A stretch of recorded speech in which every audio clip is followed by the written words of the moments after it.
Oh, are we live? This time, are we actually live? I freaking accidentally went live and the stream was unlisted. So that's a goof on my part, but it looks like now we're actually live. I won't know until people start chatting, if people chat. Someone's lurking. Hello, lurker. How you doing? How you chilling? How you vibing? But yeah, it's been 1 week. That's crazy. Streaming 1 week apart. Like I haven't done that in literally a year, maybe more than that. But it's good to be back. Concurrent viewers 4. Okay, it looks like we're actually everything works. Feathervein, we going. Hello, Feathervein. I have to put the chat correctly now. There we go. Oh shoot, I hate how YouTube will automatically, whenever you have like the live chat, right? There's live chat and then top chat, and then YouTube always defaults it to top chat, but it's like I want to see all the messages. Even though sometimes the messages are a bit wacky.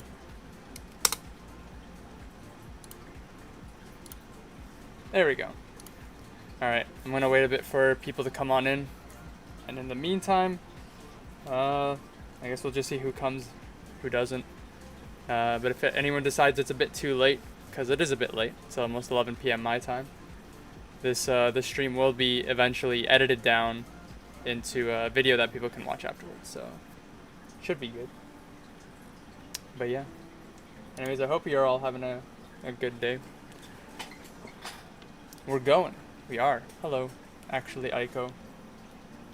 Shoot, I just remembered. Frick. I haven't opened my gifts in Pokemon Go. I'm gonna try speedrunning that while we're waiting for people to join. But basically, as the title suggests, I'm gonna be doing a crash course into mixing. This is something that I've been wanting to do for a long while now.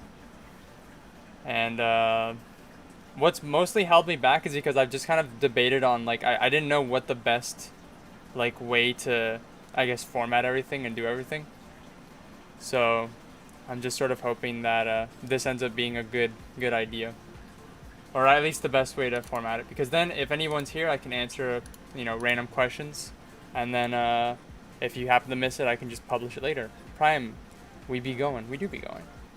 Anyways, I'm probably gonna start when this song ends. So yeah. But anyways, I hope you're all having a good day and all that good stuff. So in preparation of this stream, I actually had to search online, because apparently not a lot of people do this, but I wanted to do this crash course. I wanted to do it with a copy of FL that didn't have anything, just a trial demo essentially. And it seems not a lot of people tend to do that. Usually people be like, how to crack FL for free, and then I'd be like, how to remove my license from FL so I get the demo version, because the alternative would have been literally reinstalling FL, and I didn't want to uninstall and reinstall the entire application. And so I was just like, there's got to be something online, and it turns out there is. You can download an FL registration key. Here it is. That completely uninstalls FL, or not uninstalls FL, but it uninstalls your license. It essentially overwrites your license with a license of FL that isn't a license. Anyways, that's your fun FL fact of the day. Alright. I'm going to pause that right now. So, like I mentioned earlier, the whole goal is that I'm going to be doing a couple of streams where I essentially just sort of do a crash course on how to stream. How to mix. And the first one that I'm going to do right now is basically like fundamentals, I guess, which would essentially be, how to set up a project. I guess how to work your way around FL Studio. Now, I'm going to be completely honest. If you were to compare the stream that I'm about to do right now with maybe more professional tutorials, like honestly, the only FL tutorial I've ever watched like from the same person was this dude in the mix. This guy does good tutorials, and it's mostly for production and stuff. But you're gonna watch someone like him, or if you watch like live streams of actual producers producing something, you guys are probably gonna see this and just be like, this guy is scuffed. How have they done anything? And I don't blame you for thinking that. I don't really do shortcuts. I don't know all of the functionality of FL. There's probably gonna be times where the way I'm explaining something may not be the most efficient, or the best path, but it's the path that I learned, and it's the path that I have gotten accustomed with. But yeah, I guess we might as well get started. The first thing I want to show, if you press F10 on your keyboard, you get up the settings. Oh, I guess that'd be a good thing. If you guys happen to have FL Studio installed, you might as well like open it so you can try following along. But if you press F10, you get these like settings or whatever. And there's a bunch of stuff, but the only reason I'm bringing up settings is if you go to the about section, which plays that little jingle, you get the credits here. If you click, it pauses. But the main thing I wanted to show is that I have over here FL Studio is in trial mode. So essentially everything I'm going to be showing you guys today, go ahead, use the sample. I don't even have it on my computer. But anyways, everything I'm going to show in this stream and the streams coming up is completely done in trial mode. The fun fact of the day is that I've never bought FL Studio until 2018. So the 2016 mix contest submission was done with the FL demo. And back then there was no tempo automation. That was a pain. I don't know how I did it, but I guess just a lot of patience. But anyways, if you happen to have FL Studio, you can log in, put your registration and stuff. But as I mentioned, I'm going to be doing it in the demo. So the first thing I guess starting off is you've got your the main interface that I guess you're going to be dealing with. I think by default when you install FL, this thing is completely wide. Oh shoot, this is wide. That is the bottom FL. Here we go.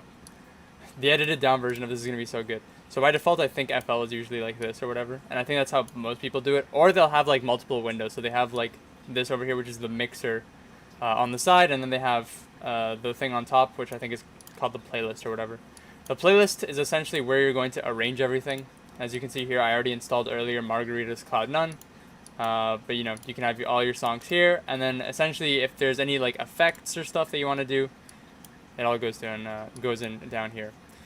So I guess starting off, some housekeeping things that's good to know of when you're getting started is when you open up your FL or whatever, right? I guess a couple things to know. Over here you've got the main buttons or whatever for anything that you're going to be doing. The main one going to be underneath File. You can create a new project, save your project. In the trial, you can save a project. And I believe you can even export a project, but you can't reopen a project once you've finished it, or if you wanted to work on it later. So if you end up in a situation where you might have to go to bed, or FL Studio or Windows is forcing an update on you, if you save the project and then close it, which I guess I might as well do it right now, test project. Yeah, FL Studio is in trial mode. You can save the project, but you must buy FL Studio to open the project again. So essentially, what's going to end up happening is you're either going to have to do it all in one sitting, or you're never going to have to close FL Studio, or you're just going to have to, deal with the fact that you can't, work on the project ever again until you buy it. So if I close this, and then I open up, and then you get this, but don't worry about that for now. If I try to reopen the project which I have over here, open. It's going to give you this. It's not going to save anything. So that's one thing to note before you get started on Mix. So, do I have any music even installed? Over here. So, if you want to import music, literally just drag and drop. Easy clap. So easy. JD, hoi. Hello, JD. So, when you want to put stuff into FL, literally drag and drop in. It's so great. You can also, I believe, drag and drop into the channel rack. That's something else that you can do. Yeah, there you go. If you wanted to put in stuff here. But usually the channel rack is a lot more for isolated samples or one-shots, such as kicks, snares, hi-hats, percussion, stuff like that. I've seen people use this for vocal chops, but anyways, that's a bit more on the advanced side. But yeah, this is the channel rack. For most of the stuff you're ever gonna do, you don't need the channel rack unless you get into some very technical sampling. But like I said, for something just as simple as mixing two tracks between each other from one song to another, you're never gonna need the channel rack. Don't even think about it. You don't even gotta worry about it. So yeah, we got the playlist. We got song number 1, Cloud None. It all works. It's all great. It's all sicko mode. We're going to move on to the right. Over here we have this knob over here, which is the master project file. It essentially is a volume knob for the entire project. So usually what I like to do occasionally is if I'm working and it's late or whatever and I don't want the music blaring into my ears, or usually what I'll do is when I'm mixing, right, I'll have all the songs laid out and then I'll just work on just making the transitions work, right, putting everything in time. I might put the volume down just a bit and it'll lower everything in the project down. And it won't actually like mess with any of the actual volumes or anything over here. You see it's all still the same. One of the great things about FL is that almost everything can be automated. I think even this can be. I do this, hold on. No, you can't. Okay, you cannot automate the master volume, but that would be funny if you could.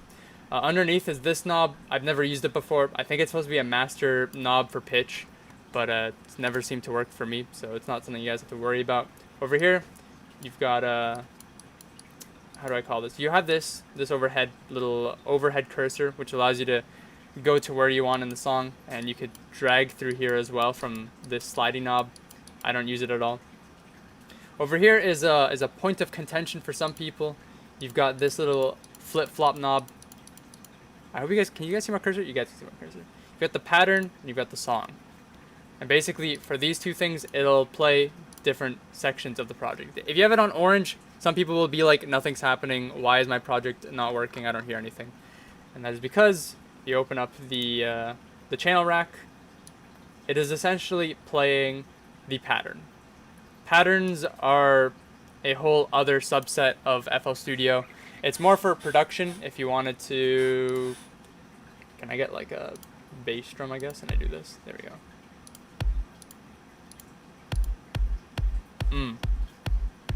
Yeah. And then you can put like patterns on the timeline. And that's essentially what it's for. You can preview a pattern. But for the sake of DJing, you don't need to know that. At least for basic DJing. What you're going to want to do for the most part is you're usually going to always have it set to song, which is the green part. If you play it, and you see it works. You can usually distinct between the two because the pattern is always set to orange when I have this on. Actually, this is also green. But when you have it set to green, you'll see it in the project. This little line over here is always green as well. So that works out. You have the play and the stop. These two are pretty good to know. Play is also a shortcut with the spacebar, so you can just press the spacebar and that works. One thing to note though is that if you press pause or spacebar again, it brings you back to the beginning. So if you press stop, it'll take you all the way back to the beginning. It's good to differentiate the two only because sometimes you might want to hear from the beginning or whatever. You have the record button over here, which is if you want to record your own dialogue, you can route the audio in. I'm not going to touch that because I'm worried that it's going to start feedbacking and we don't want to deal with that.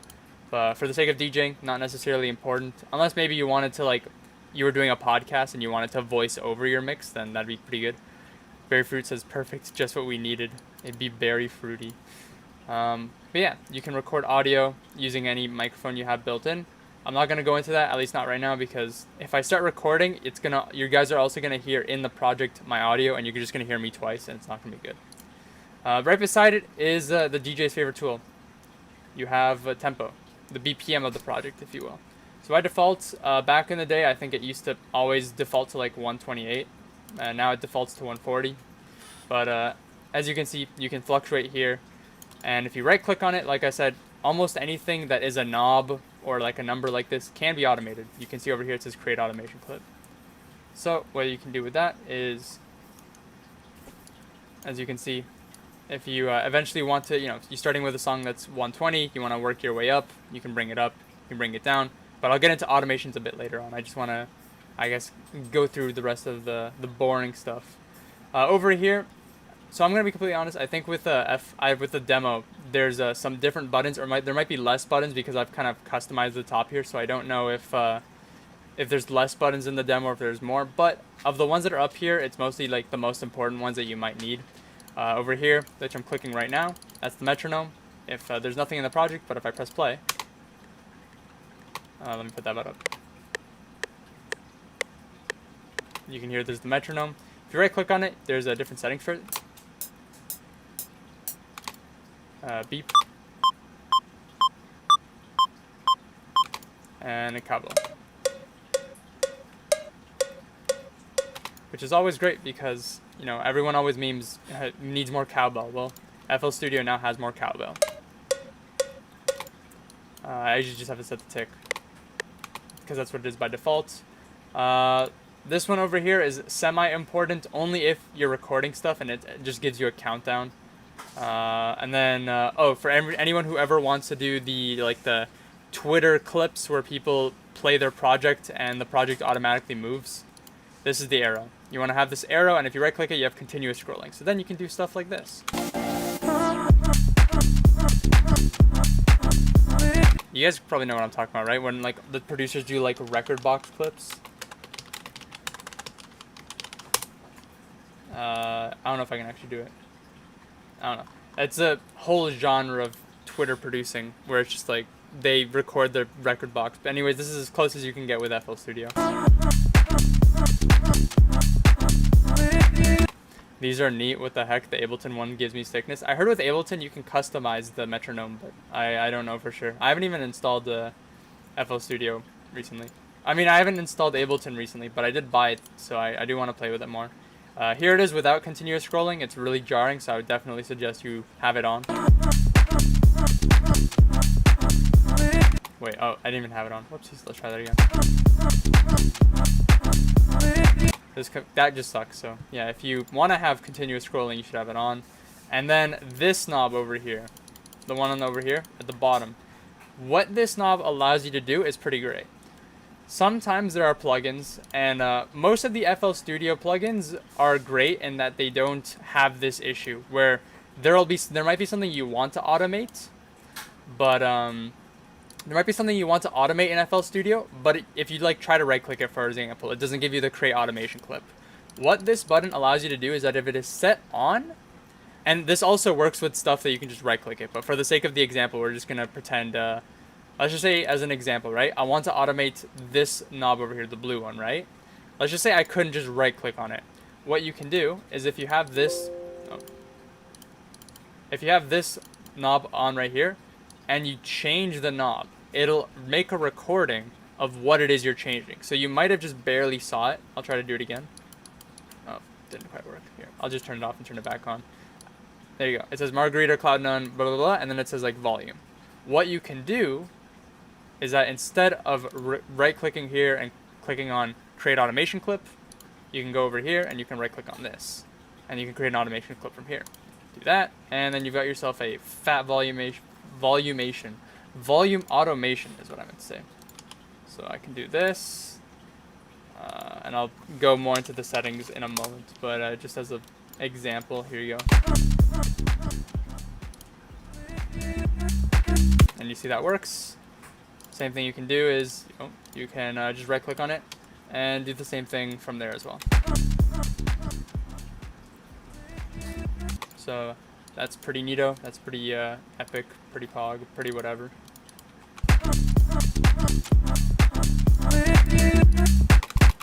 There we go. So yeah, the metronome, the continuous sliding for people who want to record things, and then this knob over here are pretty good to know. The knob on the bottom right, like I said earlier, is not really something you're gonna have to ever deal with unless you're dealing with third-party plugins. And yeah, over here at the top we have the timer. Pretty straightforward. I think by default most producers like having it set to like this one over here, which essentially measures the number of measures.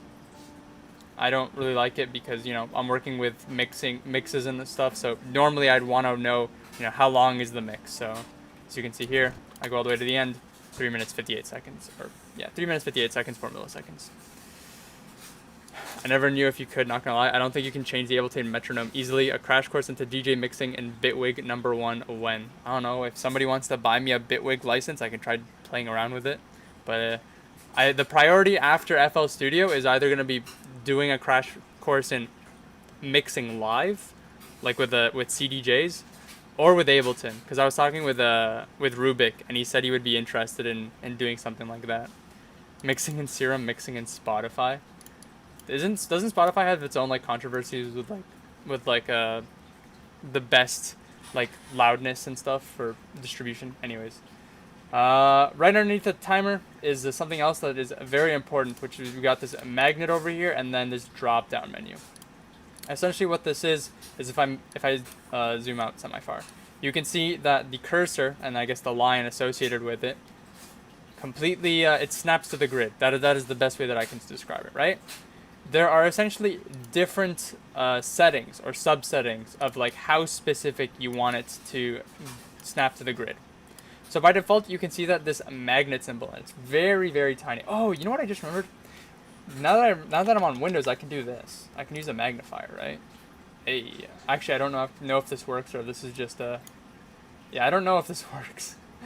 Let me zoom on back. I don't know if you guys see me zooming in. Wait, I'm going to watch the stream real quick. Does that work?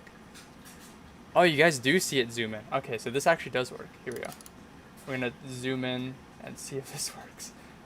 Oh my gosh, it's so wide. Okay, so we got the goddamn, what do you call this? The magnet. We got the magnet right here. If I turn it off, you see the magnet becomes like less gray. But if I turn it on, you see it becomes line, none, line, none. Normally, I don't ever touch the magnet, and I always just have it set to line, because the way line works is depending on how zoomed in or zoomed out you are, and I'm going to zoom back out here. There we go. Depending on how zoomed in or zoomed out you are of the project will automatically assign how much or how much it automatically like snaps to the grid. DJ Mine 666 boy, DJ with virtual DJ. It's free tutorial. Perhaps that virtual DJ is actually how I learned how to mix with CDJs, like 24 hours before I got a crash course at Compound. So virtual DJ saved my life. Not clickbait. I could use the live mixing crash course, lol. Live mixing, except it's not as hard as you could. Live mixing, except it is not as hard as you could possibly make it. Live mixing is actually very, very straightforward, but like there's so many buttons on a CDJ that it looks very overwhelming. Is the general gist that I got from when I was learning how to live mix. You look at this and you're just like, oh, this is a video. I don't want a video. I just actually that's fine. Oh. I couldn't click for a second. Like you look at this and you think you're literally piloting a plane. This is a plane's cockpit over here, you know. But even this I could like generally describe as like, you know, there's just a lot of fanciness. There's a lot of RGB, so it's just like, oh my goodness. But once you kind of understand what everything does, and I think it's the same with like FL and just any program in general, you kind of realize here's what's important and here's what I need to look at. But anyways, as I was explaining earlier, and I'll zoom in again in case we forgot. So over here is essentially what allows you to you know, work with how it auto snaps, auto aligns, right?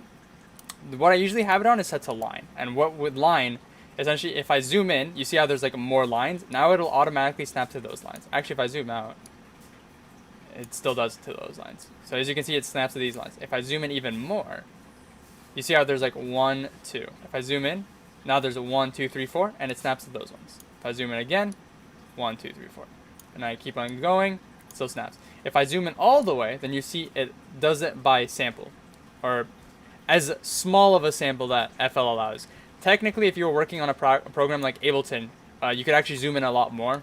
For the sake of mixing, there is no reason to need to zoom in any more than what is available.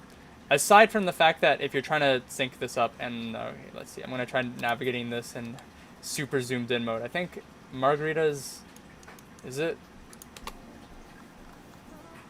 126? I think it's 126 BPM. Off the top of my head, I don't know. Oh, it is 126. I was right. So yeah, the only thing you'd ever need to zoom in this far for is to make sure that the beat is like lined up, right? So you can see it's right here. It's all good.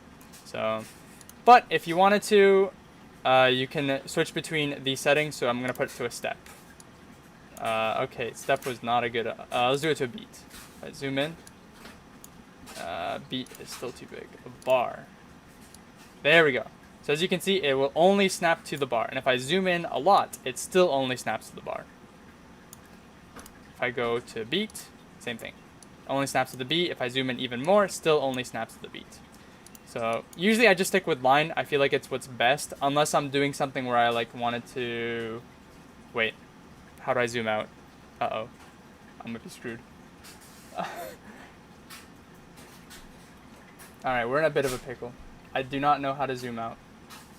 This is a bit of a funny moment. Oh, wait, magnifier. Where's the magnifier? Oh, found it.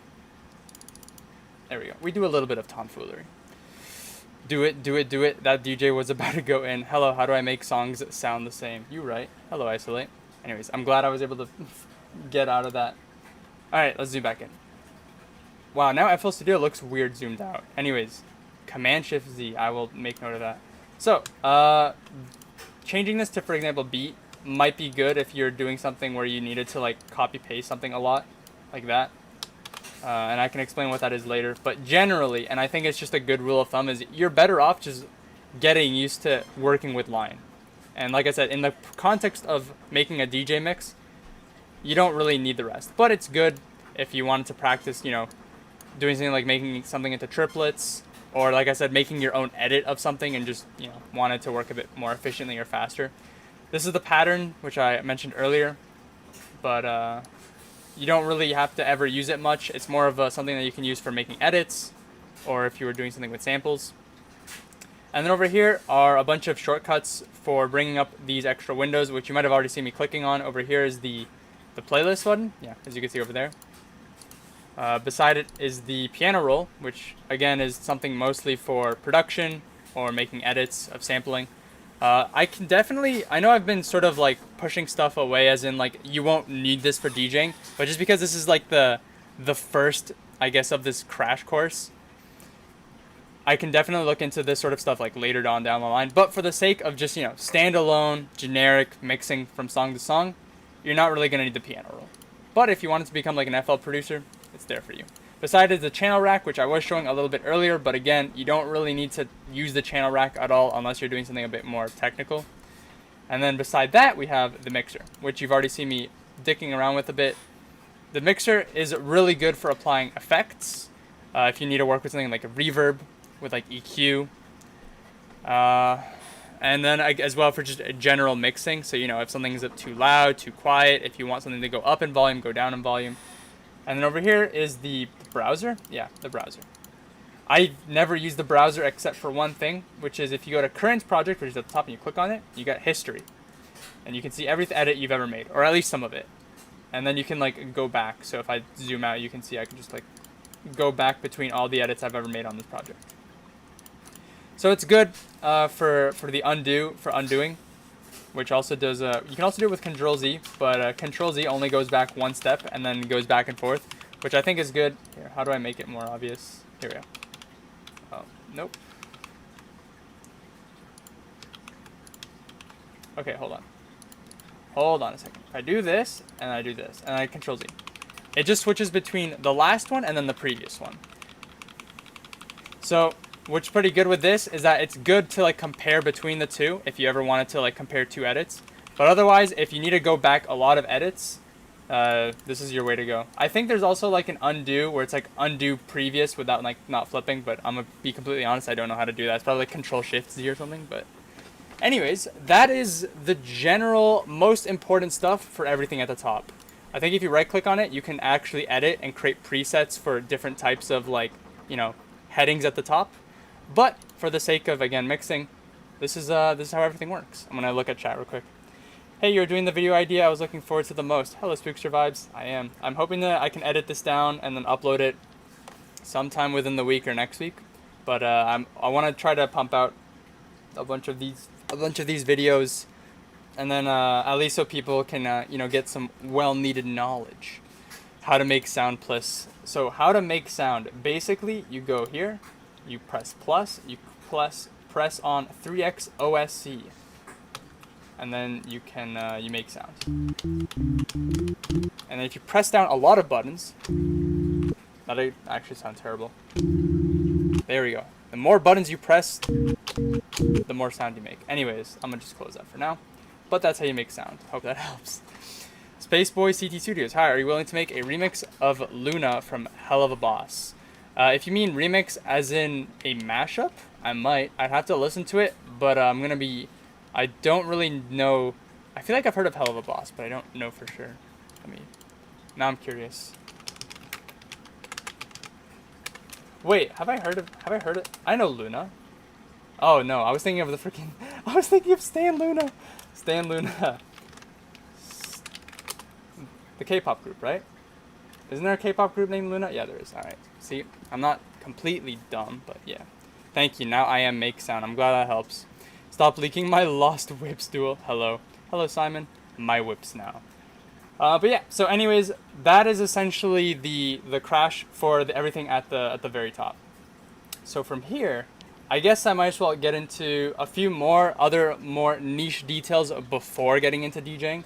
I know everyone wants to just start DJing, but the more you know of like the general tools you have, the better off you're going to be in the future. Because there's been a number of times where like I'd be DJing and I'd be like, man, I wish I knew how to do something, and it turns out it was like very easy.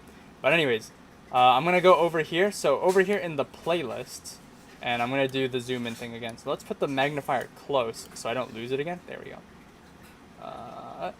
I'll do it one more. There we go. All right. So at the very top of the playlist, you've got a lot of buttons over here, and they're very helpful buttons. They're going to be your best friend in DJing. So at the very far left, you got a bunch of buttons over here, which I'm not going to go too much into, but I would definitely suggest looking into it and experimenting with these. I honestly don't even know what a lot of these do. I've never clicked this down button. But this down button, which gives you like this little menu, is essentially just like I guess an alternative version of these buttons over here. But anyways, over here we have the magnet. And what this magnet is, now this is a very important thing to note, because I have gotten stuck on this issue, and like I would get really frustrated. So as you guys saw earlier, right, where is it? Over here, right? Over here. We have the magnet and the line. And essentially what this does is it allows you to select essentially how much it like locks on. As you can see, I just realized I'm making hand signs as if I'm like pointing on the screen, but I realize you guys can't see my camera, so it doesn't matter that I'm pointing. Anyways, as you guys can see, you have this line over here which snaps to the grid, right? And depending on if I change it to bar, for example, sorry, not bar. Yeah, on bar. It snaps differently, all right? This at the top is for the entirety of FL Studio, all right? I usually have it set to line. But, and I've done this mistake before, if you go over here on this magnet, there, as you can see at the very top, it says main. What this is essentially saying is automatically like snap to grid based on what the main snap setting is, which is this one over here, the one that I was showing you with the drop down. If you click on the magnet and you choose something different, it will override the main one. And so there's been times where I would be like, hold on, I need to do something really annoying. Bar, right? It will snap to bar, and I have this set to snap to line. But I'd be working and I'm like, I can't seem to zoom in. I don't know why. So you never ever want to touch the magnet. At least personally, I never touch the magnet. Just set it to main and forget about it. Never touch the magnet ever again. Just work with this one. At least for me, it saved me a lot of hardship doing that. I think if I zoom out and I go to the piano roll, and I know I said the piano roll isn't that helpful, but as you can see, the piano roll also has its own drop-down menu. So you usually just want to avoid it. Just set it to main, and you're probably going to be well off. So that is my commentary on the magnet. Right beside over here is essentially all of the different tools that you're going to have at your disposal.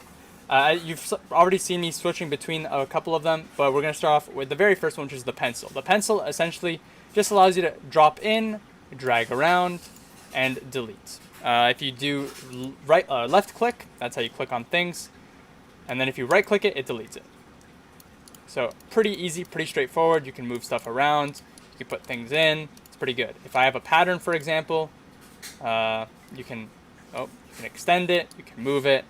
It's all cool beans. Put that to the side over there. That is essentially everything you're gonna ever use the pencil for. Beside it, we have is the paintbrush. The paintbrush almost is just like the pencil. You can move it. You can put things in. You can move it. It's all great. However, unlike the paintbrush, and I need to cut this into something smaller so it's a bit easier. And I'm also going to zoom out a bit so it's a bit easier. There we go. So, unlike the paintbrush, all right? If you try to move things out, it's all good. It's all dandy. Actually, can you? Oh, you can also do it with the paintbrush. The main difference between the pencil and the paintbrush is that if I zoom in. Oh, shoot. Oh, that's one thing. If you try clicking this in, you can click and drag before letting go. You can't do that with the paintbrush, because the way the paintbrush works is that the paintbrush allows you to put essentially repeating clips. So I'm going to click on this, right? I've got this clip right here. If I drag to the right, it'll just keep on pasting it over and over and over, like a paintbrush. So it's good if you wanted to have, for example, you have a kick drum. I'm going to actually find a kick drum real quick so I can demonstrate this with the best of my ability. samples. Can I get like a AU5 drum? AU5 drum? AU5 drum. I don't know where my AU5 drum. Alright, burial samples. Why not? Give me a clap. Clap! There we go. Alright, we're gonna zoom in. So we got this clap over here, right? All good, all dandy. Alright. Paintbrush. Alright, let's just say I need to put it a bunch, right? Woo! There we go. Easy. Instead of, having to either A, put it one by one, or B, if you wanted to, and I'll select it later, you could Control V or whatever. So if you ever have to put like a lot of something, the paintbrush is your go-to tool. I think the paintbrush is really good for that. There isn't really much use for the paintbrush other than that, but that's what the paintbrush is essentially for. We have the delete button, which is essentially completely useless because if you have a mouse, even just the trackpad, if you have a mouse, right-click to delete. That's all you ever need to do. You never need to click on this to delete.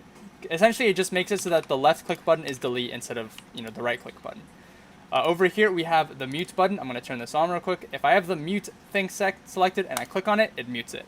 And if I click it again, it unmutes it. I just realized I don't have chat, so I don't know what's going on. There we go. Note Colt 2 says your mashup suck, bro. I'm going to put there. Actually, let me catch up on chat real quick before I continue. There are many types of Luna. True. Good shit, Duel. I must sleep, but I want to say hi. Hello, Matt. Have a good night. I'm at 2. I got to finish this shift right now. Might be back later. Good luck. Are we live? I am live. FaceTime. Ooh. I actually do have a face cam. However, if I do this and I turn it on, it's very blurry. Actually, there we go. I made it so it's very blurry, so if I show it at myself, you guys aren't going to see anything. Yeah, you thought face reveal? Nah, no face reveal. Not today. Anyways, I'm going to turn that off, and I'm going to put this back. Maybe one day. I was debating doing face cam for this tutorial, but the thing is, if I was going to do face cam, I was going to wear a face mask, and it was going to scuff up the audio, and because I plan on uploading this to YouTube later, I was like, I don't want people to be like, damn, your mic sucks when I'm just wearing a face cam. So, anyways, your mashup suck. Thank you, Note. Love you too. But anyways, where was I? Oh, I was talking about the mute button. So yeah, this is good if you were, if you were doing an edit of sorts, right? This is an example. And maybe you're trying to choose between whether or not you like it better when it sounds, like this. Or maybe you like it better when it sounds like this. Do this, and then I can mute this and do this. Just as an example, right? The mute button is another example of a tool that is useless. It's good to know now that if you ever accidentally set it, you know what it does. But if you have the pencil tool so I showed you guys, right? If you right click once, you erase it. But if you right click twice, you can mute things. And you can also right click twice and unmute it. So again, mute tool, pretty useless, but it's there. The next tool beside it is dubbed the slip tool. And what the slip tool is good for, and I like the slip tool, I don't use it that often, but it's pretty good, is essentially if you're working on something, and right, and I do this, and let's just say, oh, that sounded kind of off, it didn't sound right? What you can do with the slip tool is you can slide it. You can essentially slide it without having to rearrange. So for example, I'll show you guys, you can resize the clip, right? You don't have to do that. You can click on the slip tool and you can slide it around from here, right? So I'm just going to quickly do this as well. So as you can see, where's the kick? There's a kick drum. Actually, wait, no, it's cool. So here's the clap of the kick, the clap of the track, right? I'm going to line it up so it's there. And then we have the clap of the track over here, which is lined up. So if I go back here and I press play. So it sounded a bit scuffed, and that was just because it was the wrong beat of the measure. But the point is, it's pretty good. You can slide it around. It's like I said, it's not a tool that I use a lot of, but it is an option. Now it's really good. I think it's really good, and I wonder if I can show an example of this. Actually, I can't show an example of this because I'm freaking I'm on the demo tutorial, so I can't. Oh wait, actually, you know what? I think I can show an example of this. Can I? If I do this. Don't save, I don't care.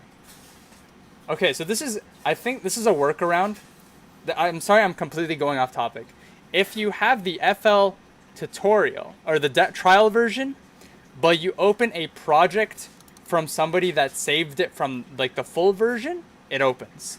So, that's something that you can do. Anyways, What I was gonna say was there's this weird bug, all right, and I know this is getting completely off topic, but just for the sake of the demonstration, there's a bug where if you save a project as a zip, I don't know if it's a bug. I think it's just because I don't technically DJing within FL Studio is not really its intended purpose. But anyways, there's a bug where if you save a project as a zip file, and there's MP3 files, right, and because I'm using whole like what do you call it? Like tracks, right? And I'm cutting it up like crazy. If you save it as a zip file and you send it to someone else's computer and they open it, all of the MP3 files will be offset, and it's really annoying. And so what I used to do is I would literally go in, all right? This is actually synced up, so it's not really an issue, right? But I have to go in, be like, it's offset. Ooh, gotta go in and make it set or whatever, you know, like that. So if you ever have a ton of clips that are offset for whatever reason, but they're all equally offset, and that's the great thing about, at least about that bug, is all of the clips or whatever will be equally offset. As you can select multiple things and drag them all, and they will all move over. So if you had, you know, a sequence of one shots, for example. Now that I should give a heads up, this is very hard dubstep, and it might be loud. All right, here we are. So if I do this. Hold on. Let's do this part instead.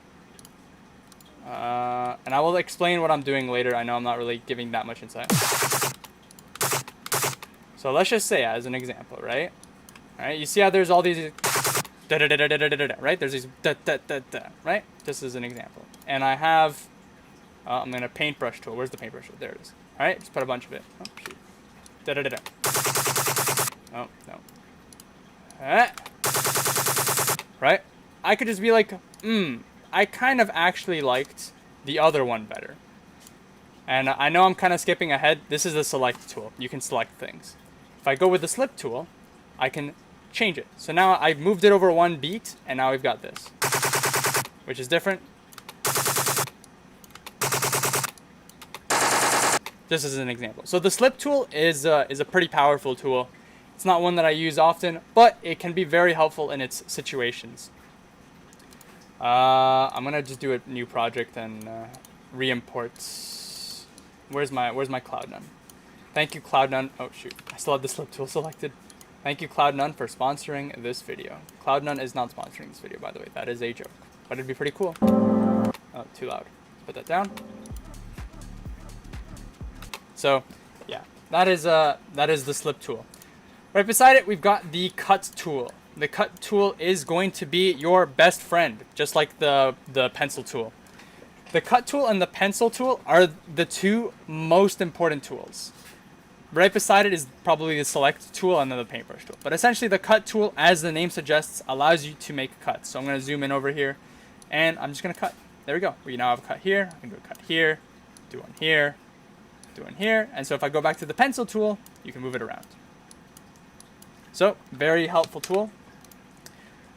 Couple things to note about the cut tool. Number one, as I showed you guys earlier over here, this is the snap to align grid.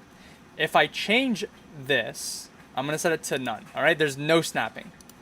The snap tool also affects the cut tool. So, if I go over here and I try to cut, it's not gonna cut to the line. So if I zoom in, you can see it's not snapping to the grid.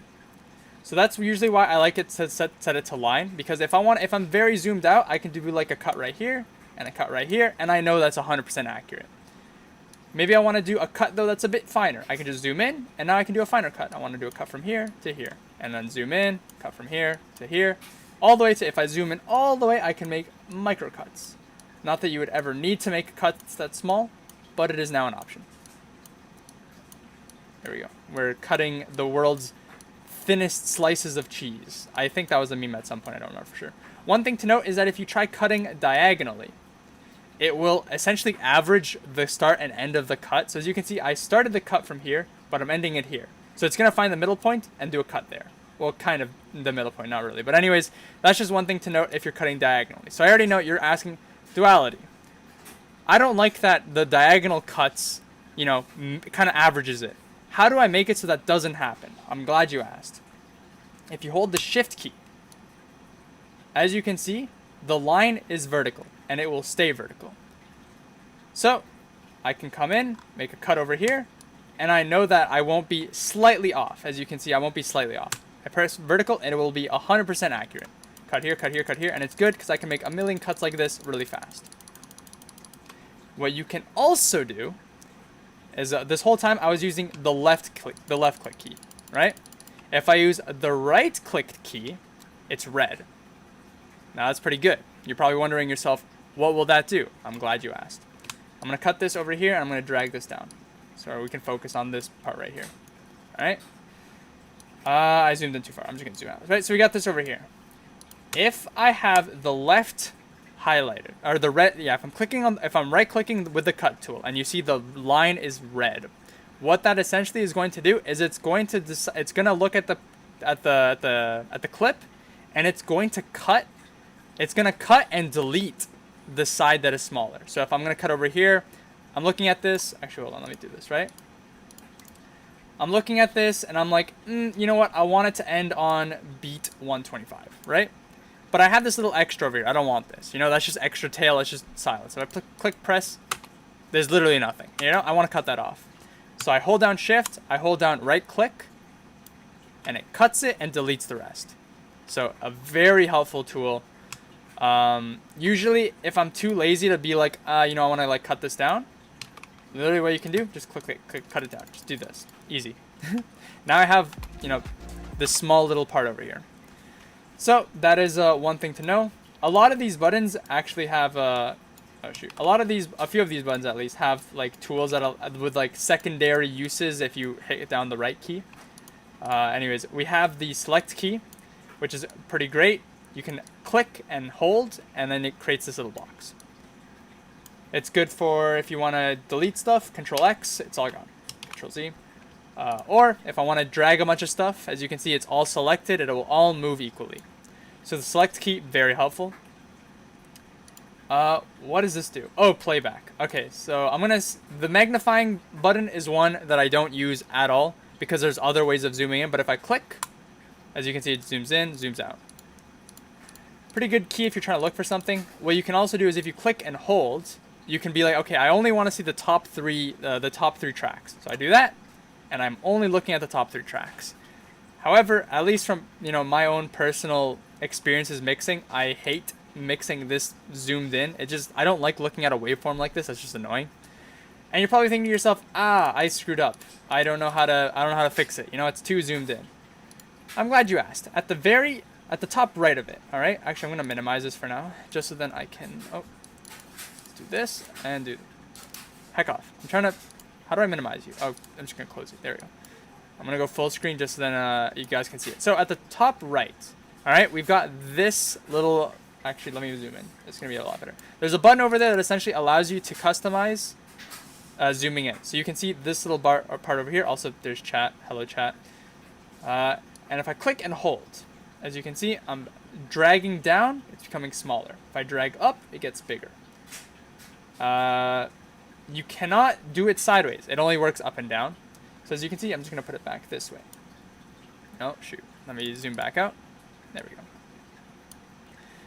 And now I have it set to a more appropriate size that I'm more comfortable with. Now you might be wondering, that's good. How do I zoom in? So there's 2 ways of zooming in. You can click on the top scroll bar and you can drag the sides, as you can see right here. It's pretty good, but you might be thinking to yourself, it's a bit clunky. No, I don't want to do that.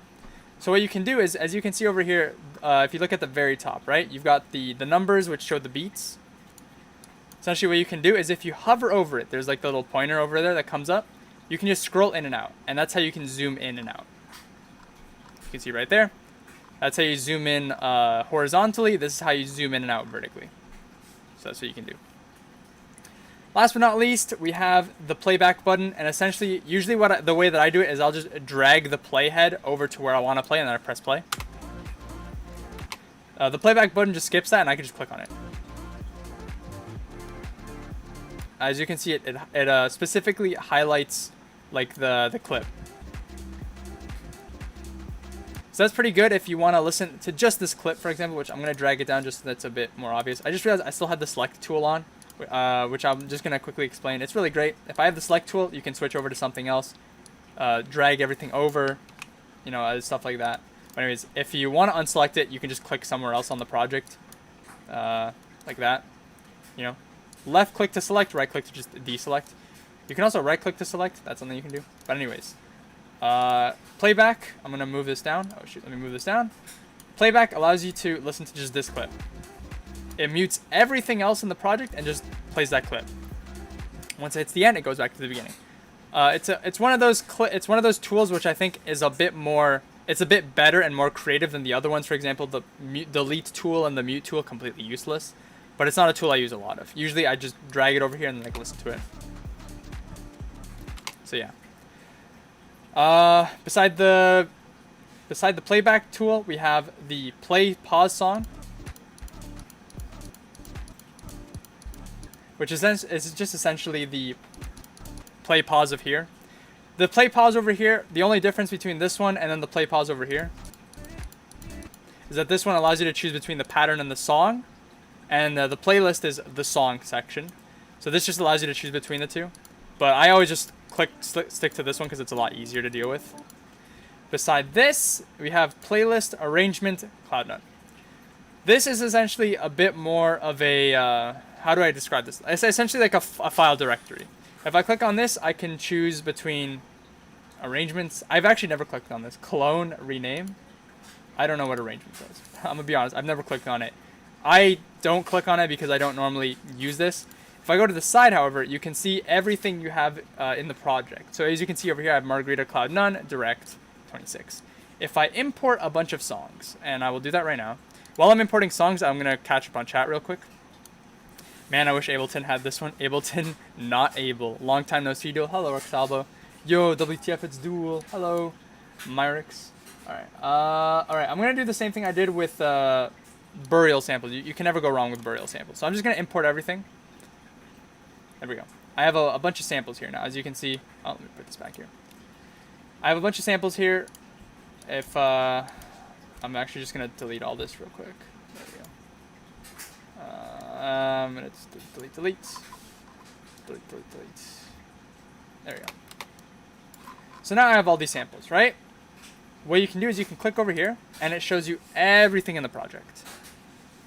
So you can switch between, I want to, work with the song, and then maybe I want to work with clap 2, and then that lets you select clap 2. As you guys have probably already seen over here, and I think this is a relatively new-ish addition, but it's one that I really like. You can switch between all of the stuff that it's in the project. You can switch between patterns, which I showed you guys before.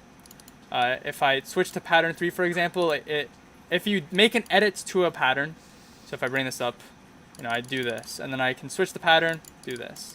Switch the pattern, do this. Essentially, it allows you to save arrangements, and then you can access the patterns later on from here. But for the sake of DJing, it's not necessarily useful. The middle one is for all audio files you have imported. So you have over here the song, which I was working with earlier, but then you also have all the kicks that I imported.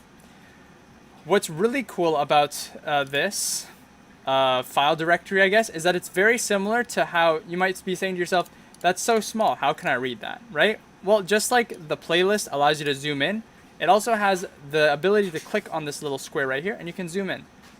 So now it's a lot easier. You can click on what you need. You can even drag and drop. You don't need to drag and drop. You can just click to select it and then click it in. But yeah, it's a very useful tool. And then on the right, you have automations. So I was showing earlier, I can double click, right click, create automation, and now it saves an automation. And I think that is essentially all of the things you really need to know. Actually, no, that's not true. The playlist still has a couple more things, which I'm just gonna try breezing through quickly because I realize I've spent so long on the playlist. Literally, the playlist could be an entire video on its own, and that might be what I do. How long have I been streaming for? Almost an hour, so actually not that long. Let me actually catch up. Loco who eats cocoa. Yo, long time no stream. Hey, duels, what's good? Not much. I'm just doing a little crash course on DJing.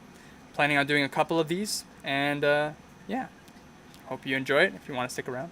Loving the tutorial duel. I know this is initial stuff. I'd like to see you EQ a mashup sometime in this series. Low pass, high pass, etc. That is definitely something I'm going to cover. EQing is arguably the most important plugin that you could ever deal with.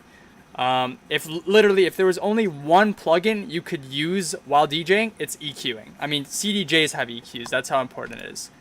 Now, in the sense of a live setting or whatever, people might not use EQs that much. I don't want Google to know my location. Where is it? I want to show an image of it just so that I can show it to you guys. Oh my gosh, all of these images are so small. If I click on this, will it help? Anyways, I just want to show it as an example. There we go.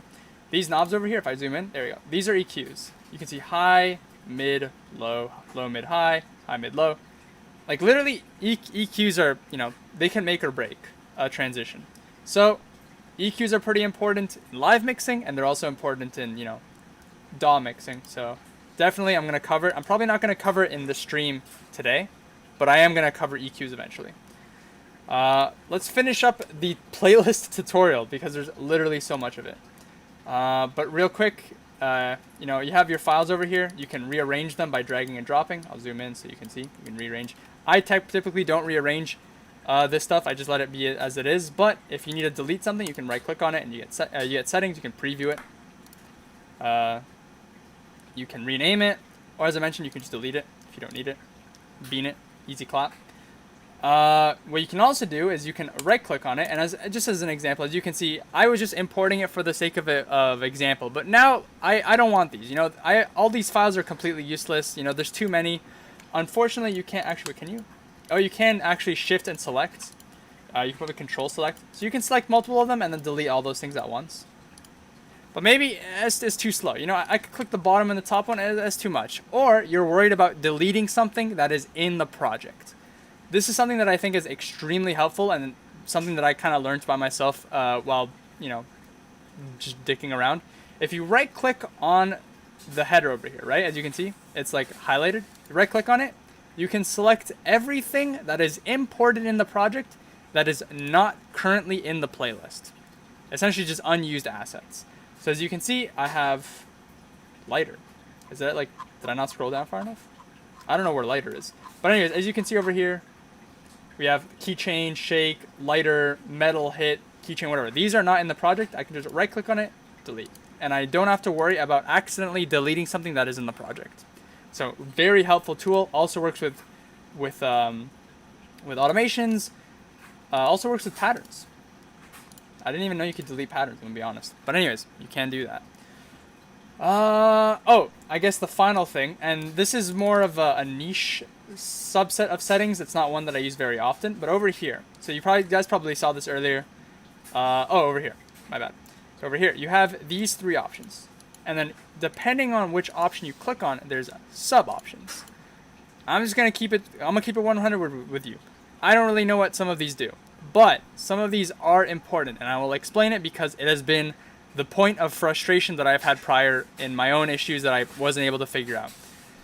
Over here on the left, I guess it makes sense. You can actually see it.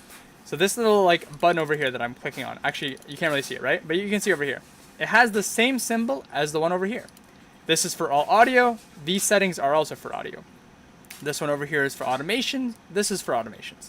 This one over here, the piano, is for patterns. This is also for patterns. As I mentioned, patterns aren't something you necessarily use a lot in DJing. So the parts that I usually deal with is the audio over here, and then the automation. Fun fact, if I click on an audio clip, it'll automatically change the settings to audio. Same thing with automation, it'll switch it over. So I don't normally deal with patterns, so I don't actually know what these do, but in the sake of DJing, all right?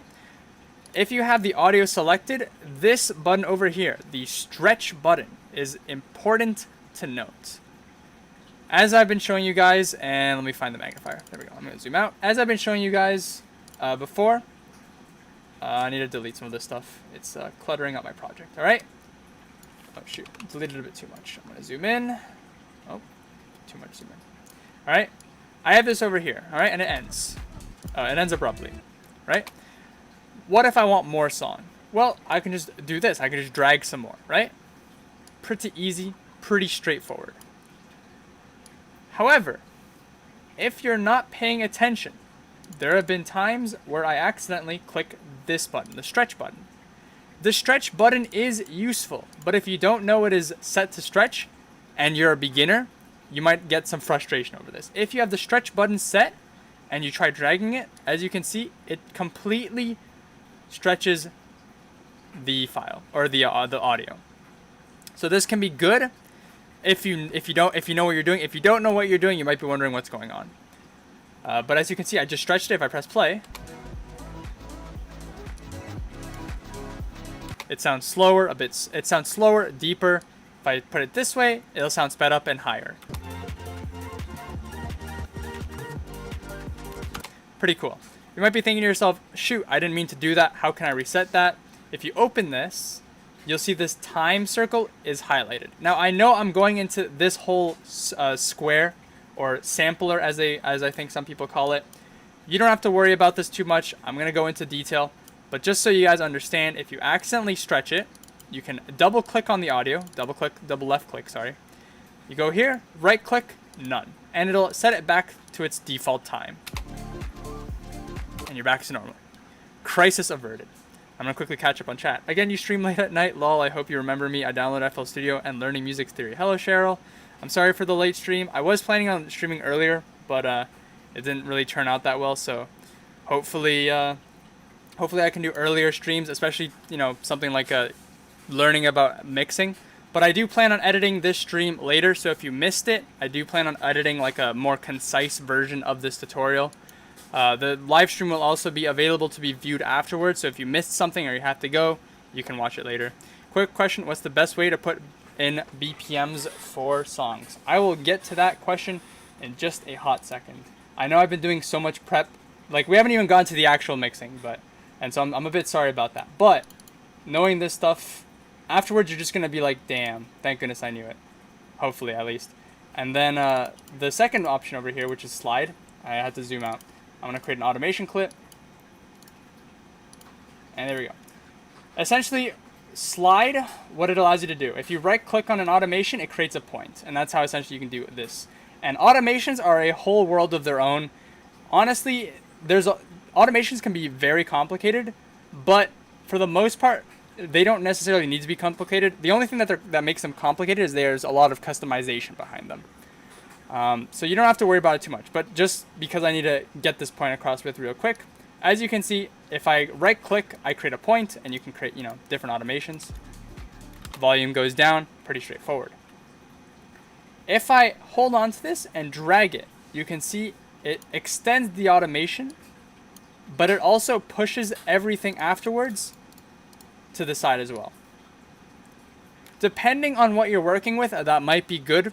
Maybe it might not be good. This button over here, which I'm going to go over here real quick, slide. If I turn that off, essentially what that does is if you drag it, it changes the distance between the points after and before it. So it doesn't mess with the distance of it, but it allows you to be like, maybe I want it to be like a harsher increase of volume and a more delayed decrease, or a delayed increase and a harsh decrease, stuff like that. So if you're ever, wondering why is it working the way it is, and maybe you don't want it to, usually the two settings, as I mentioned, with sliding or with the points sliding and with tracks stretching, is over here. I wish it wasn't such a tiny setting that you barely notice, but now you know that if you ever have those issues, it's over here. All right. I think I've covered everything that is at least needs to be known with the playlist. I think now is a good questions time. And I guess if you guys got to go to the washroom or take a drink or something. But yeah, quick question. What's the best way? Oh yeah, I'm going to get to that. Hooray, I can't wait to see the video. See you soon. Got work tomorrow. Good night. Good night. And thanks a ton. Don't forget to put on ads. I will put on a few ads. Hopefully the ads are not overwhelming. But yeah, it's been something I've been wanting to do for a while. And I'm glad I finally got the time to create this little tutorial thing.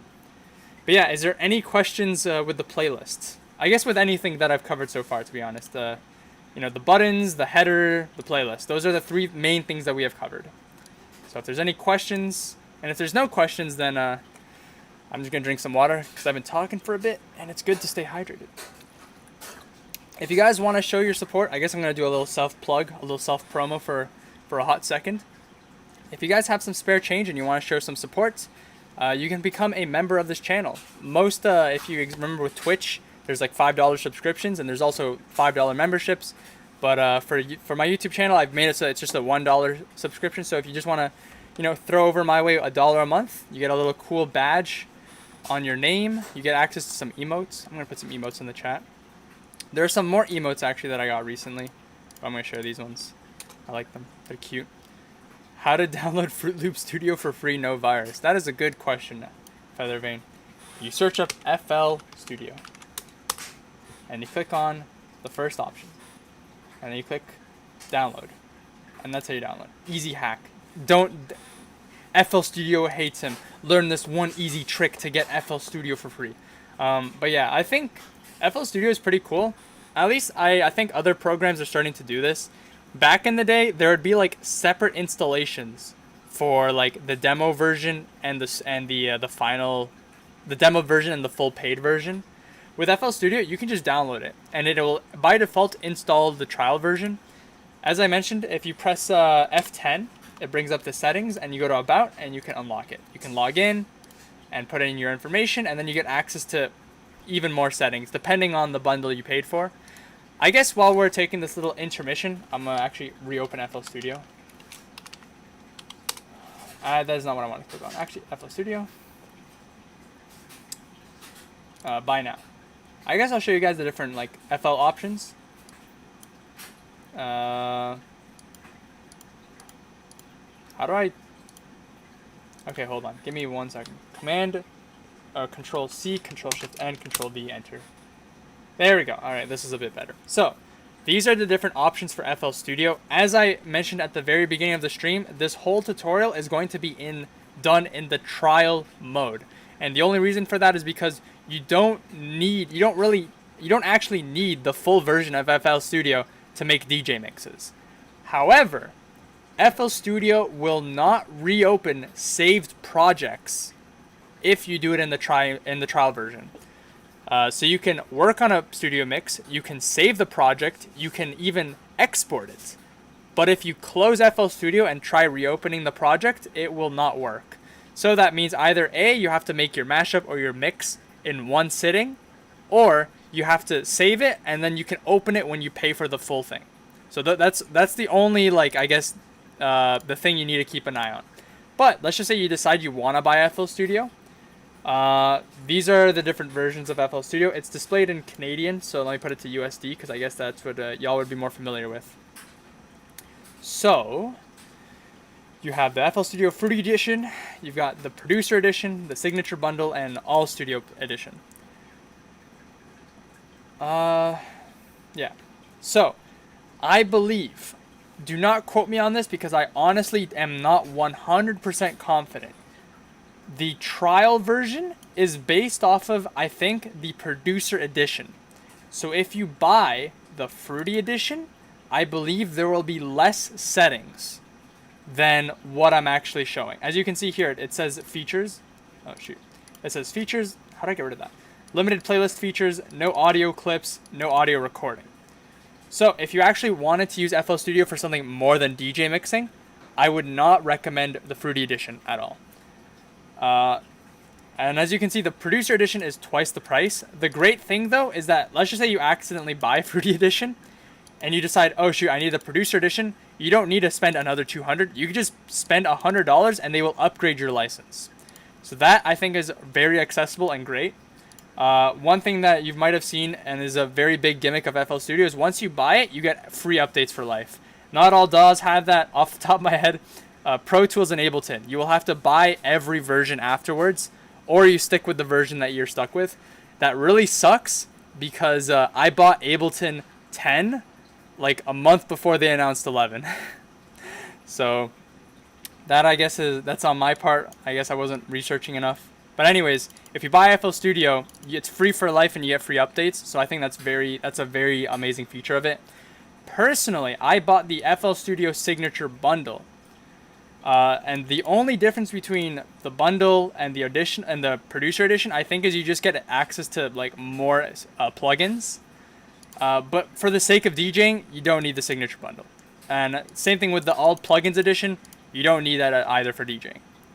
Literally, you could probably make do with the Fruity Edition, but I would recommend that if you plan on doing something more with FL, Producer Edition is the good for as a baseline.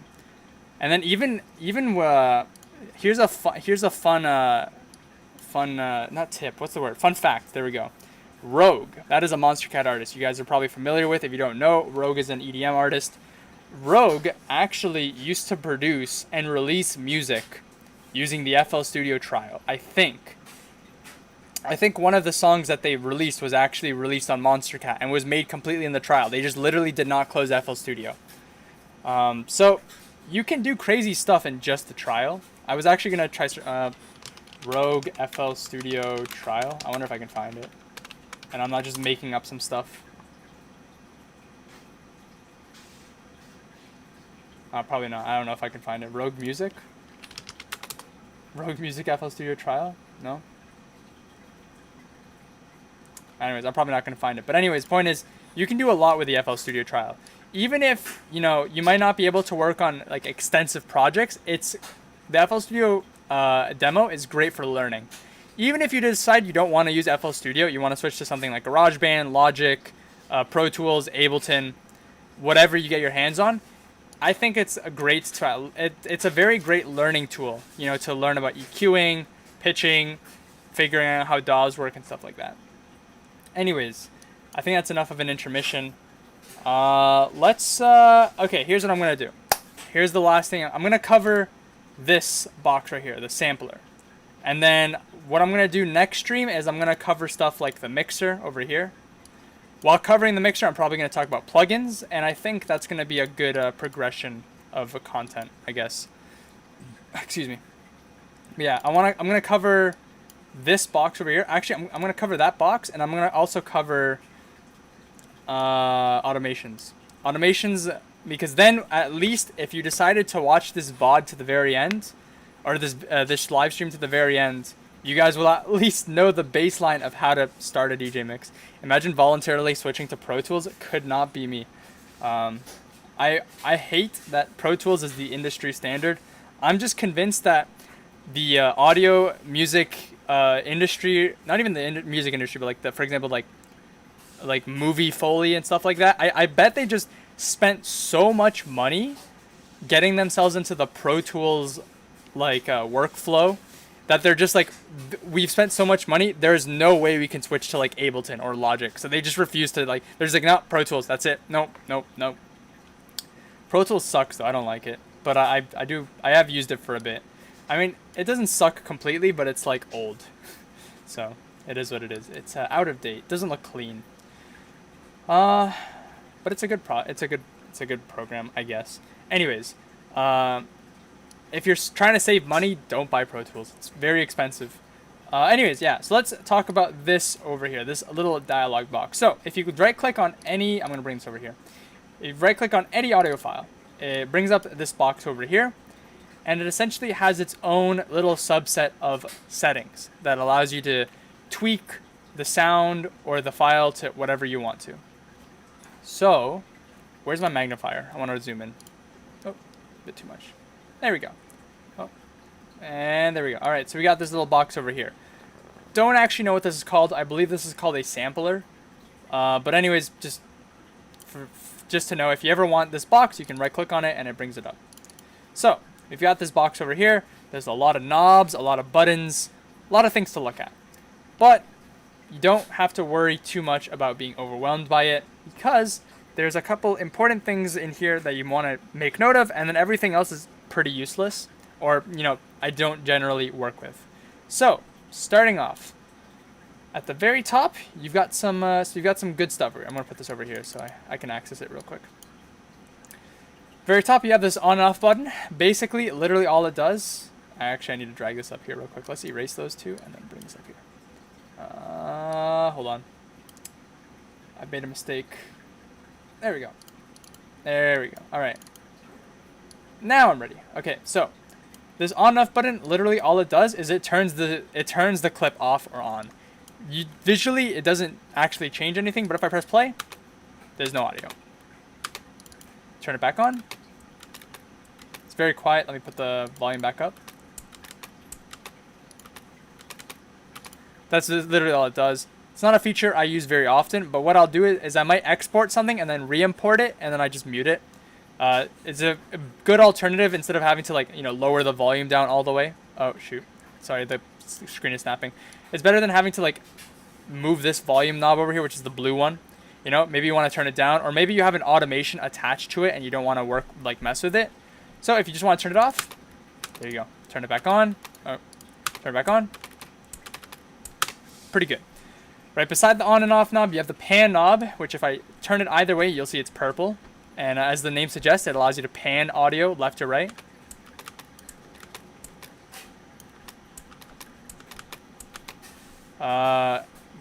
With a sound as small as that, you probably don't notice it that much. I'm having a hard time with the magnifying glass. So actually, let me turn it off. There we go. There we go. Let's put let's just put the entire Song of Margarita. So that's in the middle, to the left.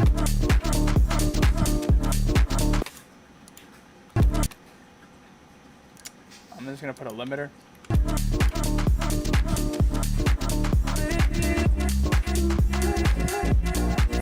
I'm very confused because I hear it coming out of my right ear. I don't know why that's happening. Anyways, I wonder if it's because I have something wrong. My settings are wrong. But anyways, if the audio was working correctly, that would be coming out of your left, and then this would be coming out of your right. Why is that happening? Is it because I'm live streaming? I don't actually, now that I'm thinking about it, I don't think I've ever used the pan tool while live streaming. And so now it's like, it's not working. Not for me, at least. You guys can tell me in the chat if you guys hear it left and right, and if you guys don't hear it left and right, maybe I can do this. Hold on. Do this. Automates the pan, and then I'm just gonna do this. Oh shoot! Everything is hard panned on my end. Lol. Okay, that's weird. I don't know why I hear it. I hear it still coming out of both of my ears. But as long as it on the stream it sounds fine, then that's fine. But anyways, oh shoot! I didn't mean to do that. Reset. Initialize. There we go. So that is what the pan knob does. Where's my magnifying glass? There it is. Let's just go back in for a bit. Beside the pan knob, which is the purple one, we have the volume knob, which I already showed many times throughout the stream. But you can bring it up, you can bring it down by default. Now this is a mistake I made back in 2015, because when I imported it, all I saw was this thing isn't loud. This volume knob isn't 100% loud. If you press type in, it's 78.125%. And you know, I'm thinking to myself, I might as well make it 100% loud. So I cranked it up. Little did I know. Oh shoot! So I do this. It's distorting. Now, you might ask, Angel, how did you not know it was distorting? Well, you see, FL Studio by default will put on a Fruity limiter, which is essentially their stock version of a limiter. They have another one which is called Maximus, I believe. Don't get caught up with the plugins. I plan on covering this in another video or another live stream. But the point is, if I press play, it sounds fine. It doesn't sound like it's distorting like this. It kind of sounds fine. Play it like this. It doesn't sound bad. At least, like, sorry, let me try to find my words. It doesn't sound bad. It doesn't sound like it's distorting. You just might think to yourself, it sounds a bit different, but it's not the end of the world. 2015 me did not know anything about, this sounds compressed or anything like that. So, the pro tip I have is if you see this set as it is, that is fine. Because as you will see, if I press play, it is hitting exactly 0, slightly above 0. And that might just be because it's like a waveform, or as I mentioned before, I might have some weird finicky stuff going on with my audio. But the point is, as you can see, it's at 0. It's not going that much far up above 0. It's not distorting, and that's fine. So that is your fun fact of the day. Unless you're working with something like, unless you're working with something like this, for example, this little file right here, and I crank up the volume. Let me put this. Oh shoot. As you can see, it's not distorting, even though it's at 100%. Now there are other ways to make it even louder, which I will show you in a bit, and in other ways through plugins, but that is essentially the volume knob. You might have seen me, every time I right click on it, it brings on this menu, and there's a couple important things to note. Some straightforward and simple, some are complicated. For starters, let's just say I change this. As you can see, hard panned right, 0 volume. I don't want that, right? But I want to revert it back to how it was when I started. You can right click on it and click reset. You can see the pan knob is back to 0. Right click. The volume knob is back to its default 78.125%. All right? Pretty easy, pretty good. Underneath, I'm going to skip edit events. That's a bit more technical, not necessary. You have init song with this position. This is something that I only discovered recently and has been the source of many troubles in my life. It hurts. It hurts. So, you want to write this down. This is a no. This is the dual star of approval. The duality star. Like, if you've taken away anything, I mean, I hope you learned more than one thing. But this is one thing you need to know. Init song with this position. Now, init stands for initialize, which basically just means start the song at this position. So let's just say, for example, as you can see, I'm gonna press play. It's always 78 point whatever. I can press down. It's always there. Press down. It's always there. Right? So it's all good. I'm gonna reset it. Now I'm just gonna create an automation. All right. I'm gonna go back here. If I change it and then I press play, it's going to crank back up to its original volume. And the reason for that is because when you create an automation, it also initializes the knob to whatever it was. So as you remember, I pressed reset, it was set to 78.125, and then when I created the automation clip, no matter what I change it to, it goes back to 78.125. This becomes an issue when you decide, maybe I don't want the volume. Maybe I want to change it to something else, right? I press play. There's no automation. It still reverts back.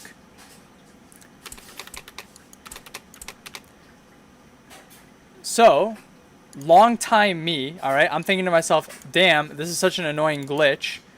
There's 2 workarounds. Workaround number 1, change it to whatever you want it to set it to. Let's just say I want to set it to like 50%. And then you create an automation clip. And now it is initialized to this new value of 50%. Change it, goes back to 50, goes back to 50. If I erase it, it'll also go back to 50. The other option, no volume automation, you type in, I can just reset, right? I want to just go back to normal. As you can see, it is now set to 78.125. Right click, initialize song with this position. Or you can even delete initial value. But I'm just showing you can initialize a song or delete it. I'm going to delete it. And now if I change it, it will now stay as it is. This is important. I have lost hours of time because of that issue, because I didn't know about that.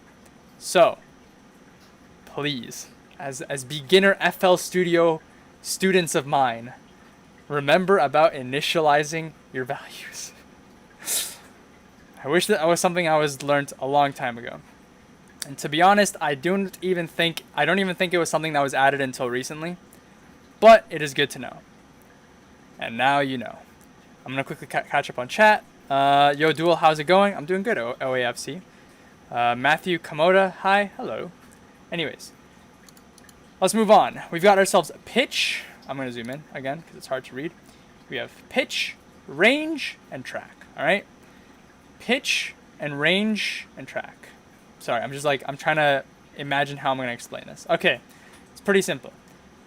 The pitch range is pretty great, and I'm going to explain it to you guys. I'm going to have to explain a couple different concepts at the same time, but it's to explain it. Also, I just realized I didn't explain this earlier in the video. I'm gonna edit this so it's a bit earlier in the video. You've probably been seeing over here. You've got track 1, track 2. You've got all these tracks and you've got these green lines. I'm gonna quickly explain this. I'm sorry I didn't explain this earlier. I meant to and I forgot. You can rename this to, you know, maybe you want to do song number 1. It's pretty good. You can change the color to anything you want. It's pretty great. Highlight everything. It's pretty neato mode. You can change an icon. You can add one if you wanted to. You can auto name it. It literally just takes the name of the first clip and assigns a name to it. Track mode. I don't touch that. What else? There's size if you want to make it bigger. You can make this bigger, nothing else. You can also drag and drop. Alright, you can also reset it. Size 100. You can lock it to this size. Yeah. You can consolidate, which is very good. Oh shoot, I didn't mean to do that. If you consolidate it, essentially it just exports everything into one clip. So that's pretty helpful. It'll put it down. As you can see here, you can create groups with this little arrow. So it like hides everything underneath. You can right click on the track below it and then you can go, where is it? No, where is it? I'm lost. Oh no, there is group with above track. So then you can group tracks together. That's pretty helpful. It's good for if you have like a lot of oh shoot. Oh, that was a hard stutter. It's good if you have a lot of automations, for example. I don't normally name my stuff or color it because I'm just generally okay with, you know, my stuff being kind of messy. You can delete tracks, which I will do right here now. Here's delete. There we go. You can move tracks up and down. Move up, move down. There is a better way for it though. If you bring a cursor over it, you can just and you hit shift, you can just scroll wheel to move it up and down.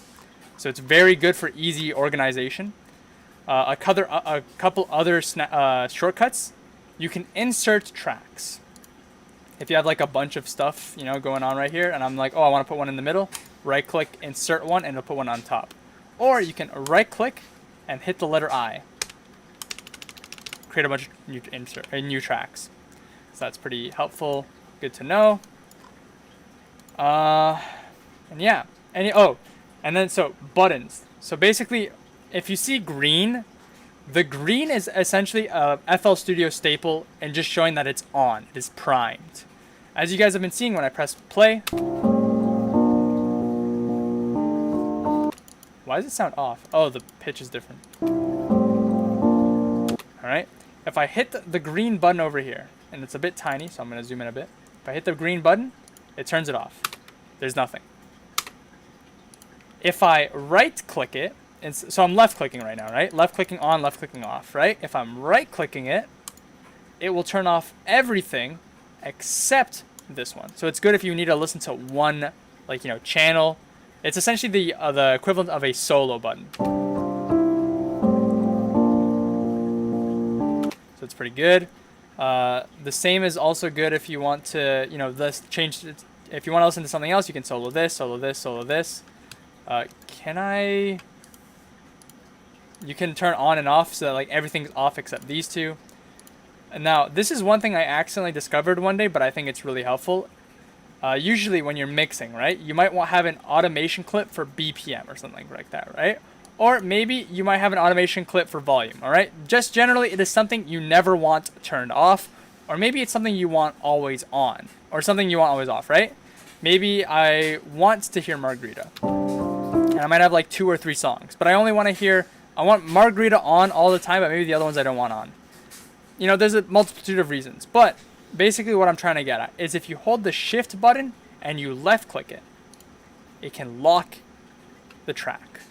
So now it is always on. If I right click this if I right click this, it'll mute everything, but it will not mute this track because it is locked as on. Similarly, now that it is locked, if I left click it, I can also lock it so that it is always off. If I right click on this, it'll turn everything back on, but it won't turn this back on. And let's say you want to remove the lock, you can hold shift and just click it again, and now it's unlocked. So that's a little helpful schmidget. Hello, Octanate. Jamie89, automating in FL is frugal. Yeah, it can be pretty wacky sometimes. I ain't gonna deny it. I ain't gonna lie. Anyways, where was I? Oh, I remember. So, I was I had a bit of a tangent because I was trying to explain the track stuff that I forgot to explain in it. But anyways, back to the sampler. I think it's called the sampler. You have the pitch and the range. So essentially, as I said earlier, I'm going to have to explain a couple things at the same time just because they all kind of work with each other.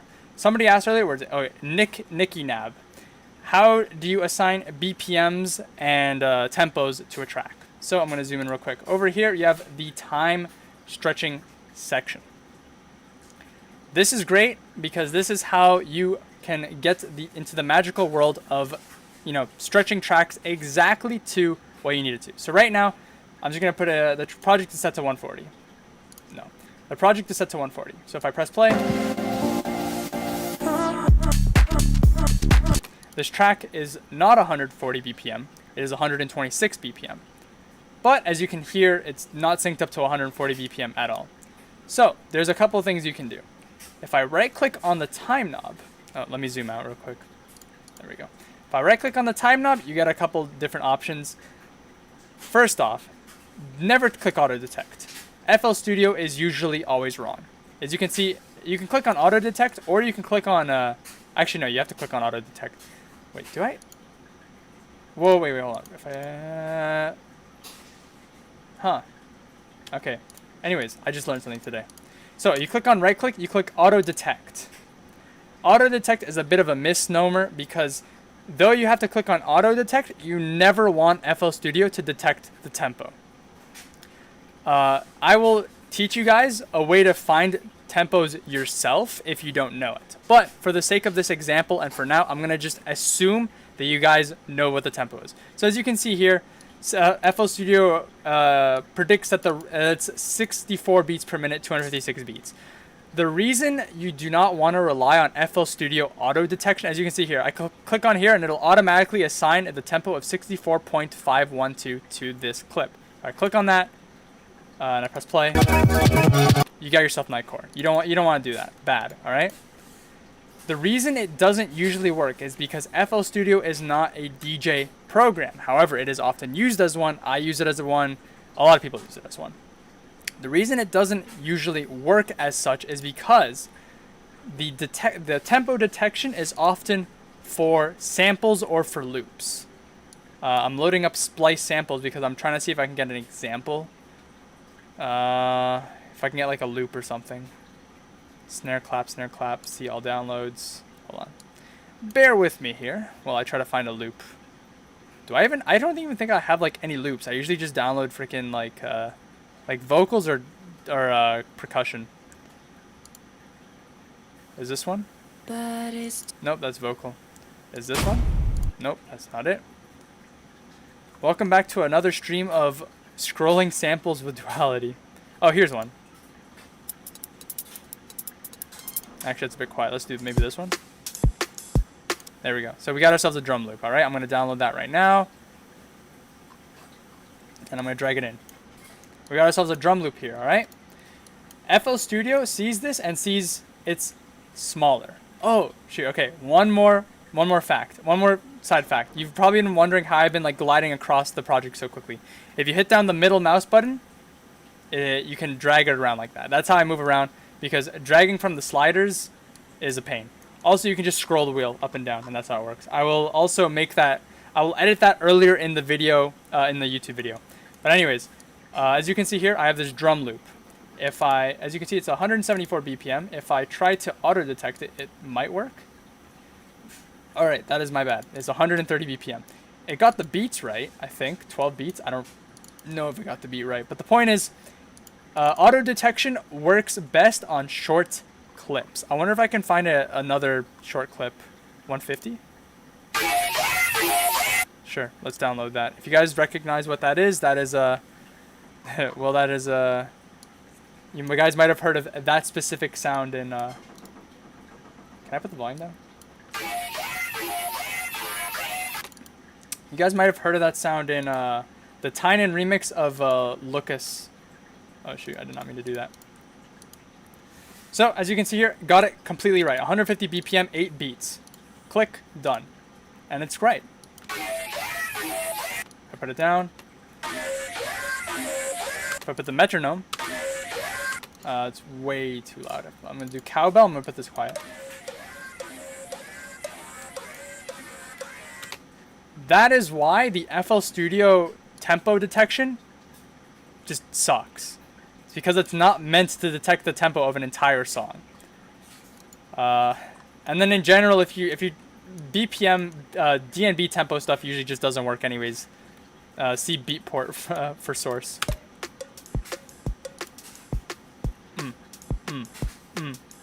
I mean, as you can see right there, even like the metronome almost synced up for a bit there. If I put this up a bit, no, there we go. Oh.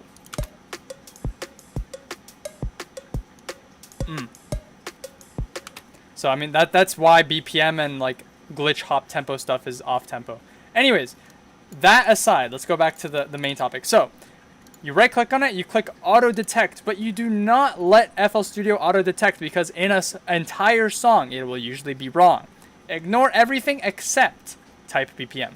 Click on that and you can type in the BPM yourself. The BPM of this track is 126. Press enter. For the sake of example, I'm just going to quickly show. You can type in decimals. Some songs are decimal BPMs. You can go as many as you want. You can type letters. It's not going to work if you do. Never mind. Apparently it does work if you do. 126. Wait, what the heck? Hold on. Now I'm confused. Type in BPM 126. There we go. Okay. So if I line this up now, you will see it is completely on sync. Every single beat is lined up. If I press play,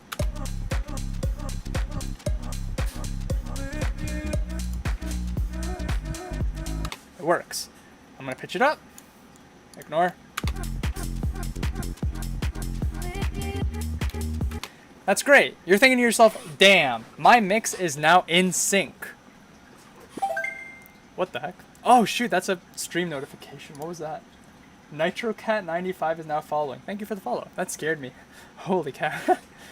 Okay, but anyways, you're probably thinking to yourself, like, that's great, Angel. My mix will now be in sync, but it sounds like a Nightcore edit. How do we not do that? Pretty simple. Bring this down. As you can see here, there's modes right beside it. If I click on that, by default, it will be set to resample. What you want to do is you want to set it to stretch. Now, what that allows you to do essentially is it's saying to FL Studio, essentially these are all different stretch modes. You can get different effects from different stretch modes. In Ableton, for example, there's like beats and then there's like complex. Complex Pro is usually what you would do. It might use more processing power, but at least you get a better result. In FL Studio, stretch is going to become your best friend and your worst friend, and I will explain why. I will explain in more detail in another stream, but just for the basics, I'm just going to show you guys. Stretch, if I press play. Now you can see it is in tempo and it is in key. I'm going to perch it up even more. Let me quickly select unused, delete everything else. Oh, delete everything else, as I showed earlier.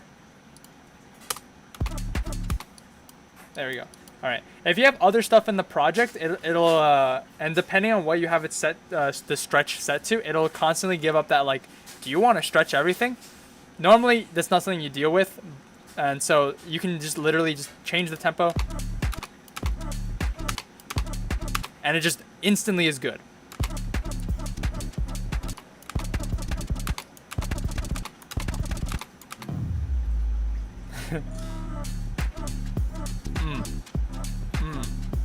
Yeah. Anyways, that's all good, right? That is essentially the quickest. Actually, no. I mean, okay, it depends. Sorry. That is the quickest way to assign a BPM to a track. Yeah. There's another way that you can do it, and it's pretty easy. Let's just say you import like 10 songs, and they're all 150 BPM. What you can also do is if you right-click on it, you have none, and that's what you can do if you want to just remove a BPM. Just make it so it's no BPM. Or you can go to project tempo, and essentially it will take whatever the tempo of the project is. As you can see at the top, it is 101, and it will assign that tempo to the track. So if you have like 10 tracks and they're all 150 BPM, you can just project tempo, project tempo, project tempo, project tempo, project tempo, just over and over and over again. That is theoretically the fastest way to assign a tempo to a track, but it might not always work, and maybe it might be a different tempo. Anyways, the reason I was explaining time stretching is because over here, there is the pitch and range, which I'm going to zoom in again. It's a bit hard to read. There it is. You got pitch and range. Basically, I'm going to bring this down. You can change the pitch of a track as it is playing. So I'm going to press the play and you're going to hear a difference. Oh, let me fix the tempo real quick. 126. Bring it over here. All right.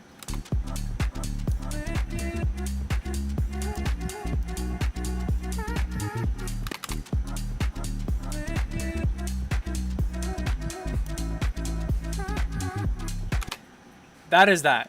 That is the pitch and range tool. It is a rather powerful tool, and I'm going to try breaking it down for you. Basically, what it is saying is, okay, this knob will increase or decrease the pitch of a track by 1 semitone or 100 cents. Cents is a term that you're going to be seeing more of later on. I'll explain it later in another stream or whatever. But basically, it will go up or down 1 key. So just a very quick bit of music theory. If you have a track and it is E minor, right? It'll essentially say that this knob will either make it so that you can automate it to go up to F minor or down to D sharp minor. Or you can start at D sharp minor, go up to F minor, whatever.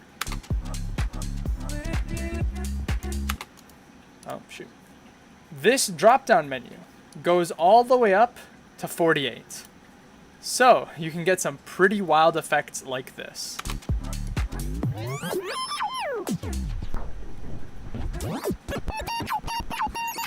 Anyways, you can make some vibrato stuff, do something like this.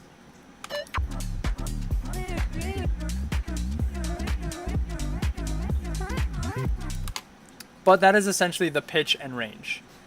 Pretty great tool if you wanted to, switch keys of stuff on the go.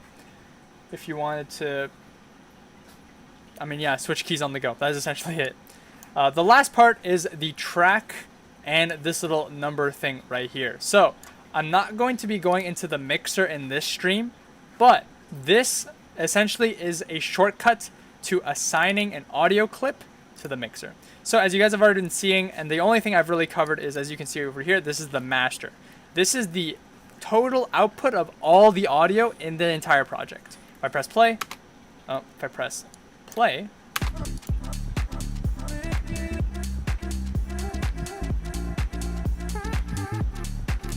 as you can see, it's going on there. What you can do is you can be like, okay, I want to maybe, put some effects on this track, or I want to do some minor mixing of the volume. You can scroll wheel, or you can click and drag with the left key up and down. And as you can see, I can assign it to track number 1. So if I bring this down and I press play, it is showing the master output, but it is also showing you the audio going into track number 1. I can bring this up, number 2, and if I press play, and now it's going over here. Bring it up to 3, it's all good. Below, there's a track button. If I click on that track button, it will automatically assign the audio to a mixer track. It'll rename it, recolor it, and it's great. I don't even have to think about accidentally, assigning it to a track that another track might be using. I use this all the time. Literally just click the track, done. Assigns to track number 2, press play, and it's going. You can assign your plugins. We put some reverb.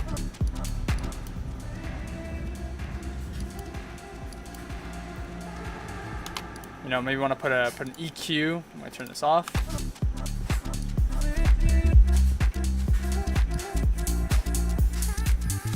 This is an example. But essentially, that is dipping your toes into what the mixer is, how it works, and how to assign something to it. I'm not going to talk about the mixer today. We'll talk about that in another stream. I'm going to scroll that down. ProGenchi, hello. Hello.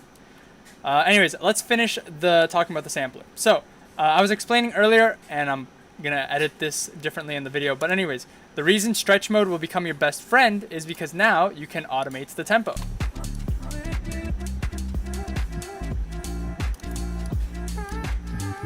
Oh, shoot. The reason it will no longer become your best friend is because if you set a track to stretch mode, it will also cause the quality of the track to suffer. As you see, it while it's on stretch mode, it keeps on like passing the peak. If I set it to resample, which is by default and it has to have no time on it, it will never pass 0, or it'll barely pass 0. I could put a... Now, yeah, basically that's how it works. So you give, you take, you know, you gotta do what you gotta do. Now, there are workarounds for that, but I'm not gonna cover it in this stream. But just as a heads up, if suddenly the song sounds worse, then, you know, then it might sound differently. That is why. Different stretch modes will affect the quality of a track. Now, it's not the end of the world. Literally, as I mentioned, you can put one of FL Studio's stock limiters and you're back to business. Now, it should be noted, that is not a foolproof solution, but it is a good, quick band-aid. So, for the rest of the video, I'm just going to have the fruity limiter going, but at least you guys are aware of that. It is something that I was not aware of for a few years, that the different stretch modes actually affect the quality. So, a couple other things.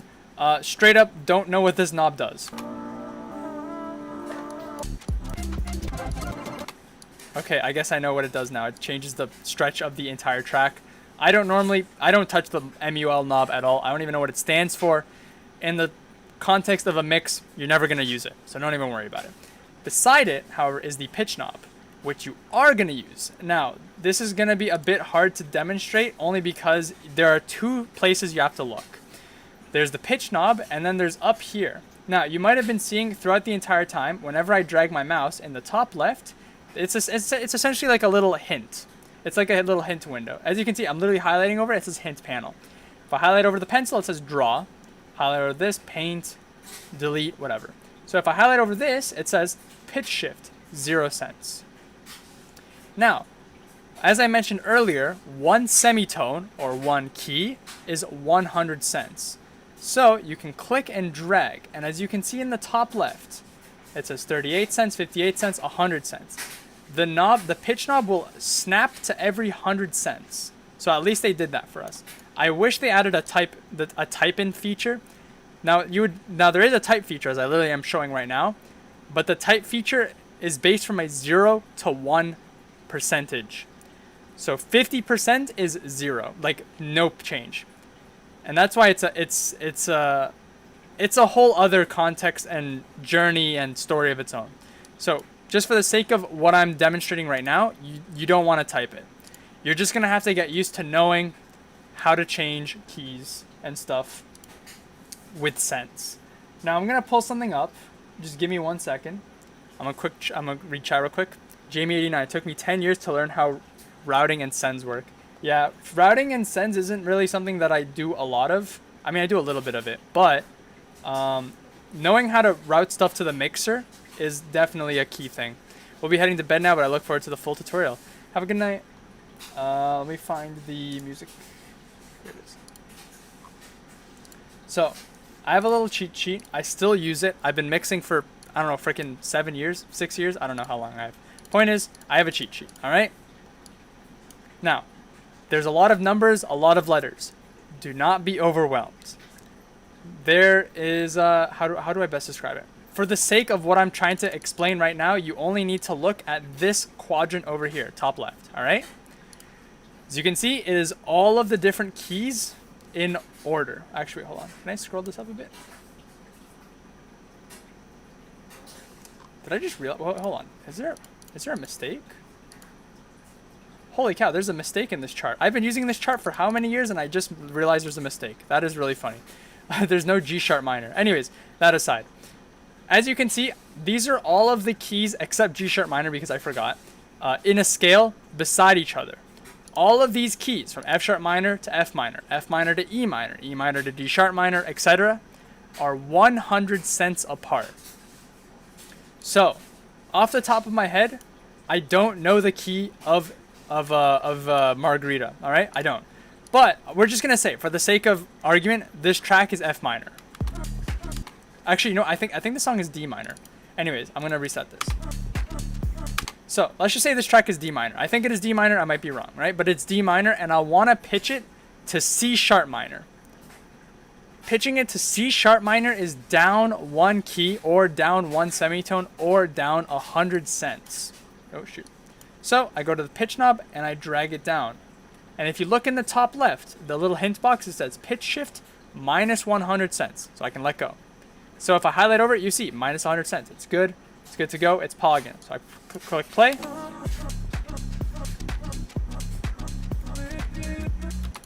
I can do it again. Now, if I want to change it, so we'll refer to the chart. Maybe I don't want C sharp minor, I want C minor. So I got to pitch it down 2 keys or 200 cents. So I bring it down 200 cents.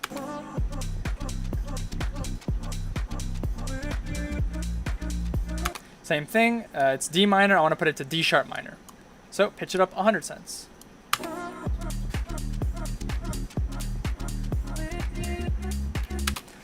So that is everything to do with the pitch knob. Couple things to note.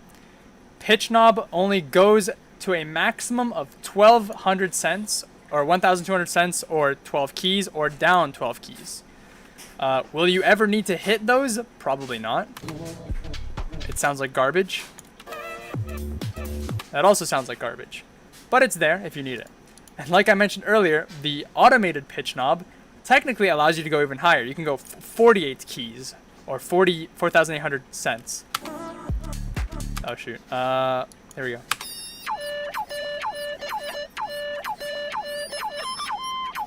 Literally so high that the kick and the bass sounds like a synth. And then same thing, I could pitch it down 48 keys, but by that point you're probably not going to hear anything. So it's so low and so deep. I mean, you can kind of hear it. And then technically 48 plus 12, so you can make it go even lower. It's literally just a rumble.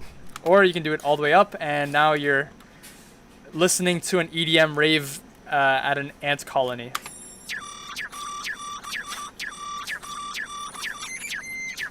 So yeah. Meme, music theory, woo, pog, hello meme, yeah. So anyways, that is essentially the pitch knob. Oh, I wanted to show you guys. So I'm going to try to bring this up here. I'm going to zoom in. There we go.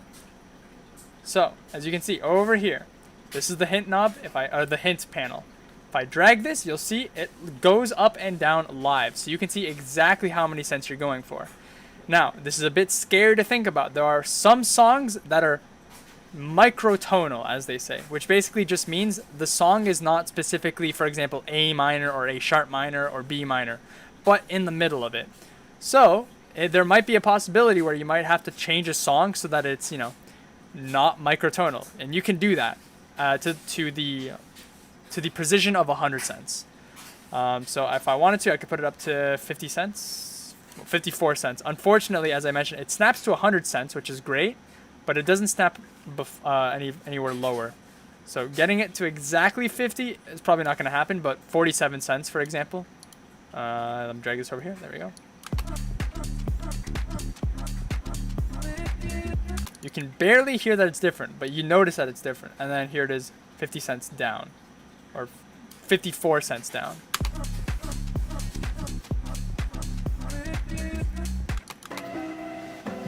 You don't really notice it in the drop, but you definitely notice it on like the more instrumental sections.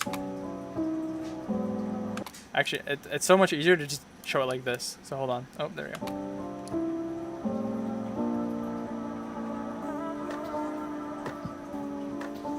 You kind of get that lo-fi sort of vibe from it. Like when it sounds like it's not really in key, sounds weathered, sounds worn. And essentially you can recreate that effect if you want. Now, where's the magnifying glass? There it is. Let's zoom out. But yeah, that is essentially everything to do with the pitch knob. So let's try to speedrun these last few things because I feel like I've been dragging this out a bit. Over here we have the file directory. If you want to find where something is, that is how you can do it. There it is, Margarita Cloud None. I believe you can change the file through this. Oh, that's to refresh the browser. I don't have anything else downloaded, but anyways, you can also click X and it just deletes it. This is an empty sampler, so if you really wanted to, you can drag in your own audio file. I need to zoom out real quick. So as I mentioned, this is an empty audio sampler, and if you wanted to, you could swap it out. So I'm going to drag this in, and now it's back. It It might be, no, it's still on beat because it is exactly what it is. As I was playing with earlier, I'm going to do it again. All right, we got our trusty burial samples. Let's just say I don't want this. Now, in the context of a mix, you're probably not going to do this a lot, so I'm going to do it with this, just the clap instead, right? As I showed you guys, Paintbrush tool, I'm going to drag. All right. Maybe you don't like that clap. You can double click on it. Oh, let me move that. You can double click on it, and then you can replace it with another one. I'm going to put keychain one. Just drag it on top, and it will replace the audio, but it'll replace the audio in the clip, but the clip stays, and it'll just replace all of them. So now, you can't really hear it, but. So that's a really good tool if you're dealing with something like kicks or something, or drums. Let's do this. Oh, that wasn't too good. Yeah, you don't even have to open it like this. You can literally just drag it on to the clip like this. But for precision, you want to drag it specifically like that. And we got a snap over here. So all pretty great. Let's bring this back here. Let me drag this over here. I'm going to zoom in. How do I zoom in? There we go. Magnifying tool. Boop. All right.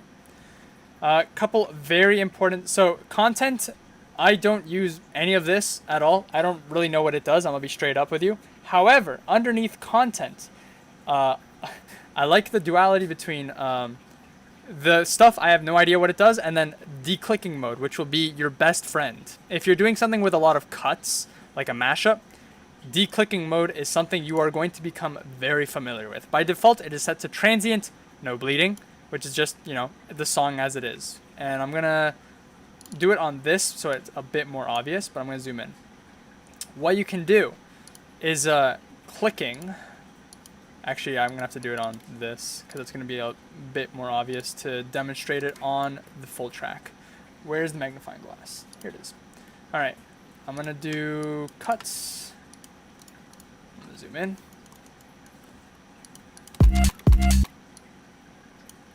So, you guys have probably heard of clicks or audio clicks. Pattern.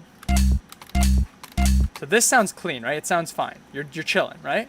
But sometimes people might make bad audio edits, and there'll be this little loud noise, and you'll hear something like this. You can barely hear it, so I'm going to start from here. That's a click. We don't like clicks. Clicks are bad. They scare me. You don't want to deal with clicks. There are two options of dealing with clicks. A, you can just cut it out, just like that. Or you can deal with it with declicking modes. Basically, what declicking modes do is it automatically attaches a fade in and fade out at the end and beginning of clips. Why do they scare you? Because I don't like them. They're loud, they're noisy, and they ruin the immersiveness of a mix. But if you change the declicking mode to, for example, just generic. Now, technically, this doesn't help because it's at the end, so it technically just made it longer. But if I was to drag this back, as you can see, there's this little automation out. So it's still there, but it's not definitively a click. If I drag it back a bit more, it's still there, but not as loud. I drag it back even more. Now it's quiet. It's nice. It's essentially just allows you to make it a lot smoother of a transition. Over here, technically, a kick is just a very loud click. It's just a socially acceptable click. Very loud. I put a generic mode. Now it fades in. Now, it's a very quick automation, so it might not be as noticeable. But if I put it to smooth, now it's a lot more drawn out. I can put it to crossfade, it's even more drawn out. Put this. And it's pretty good. It's good if you're dealing with something like audio or vocals, which actually, let me do that right now. Let me try to get a vocal stem. What better vocal stem than to do it with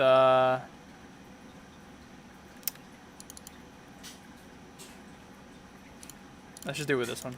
Don't Say You're Sorry by Ellis. I lost your attention, I'm running out your mind. Don't know the direction to your side.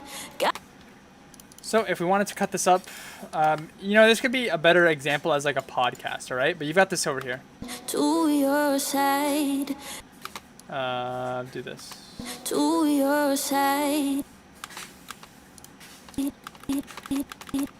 There's a bit of a click there, and there's also a click at the beginning, kind of, because it kind of just comes in.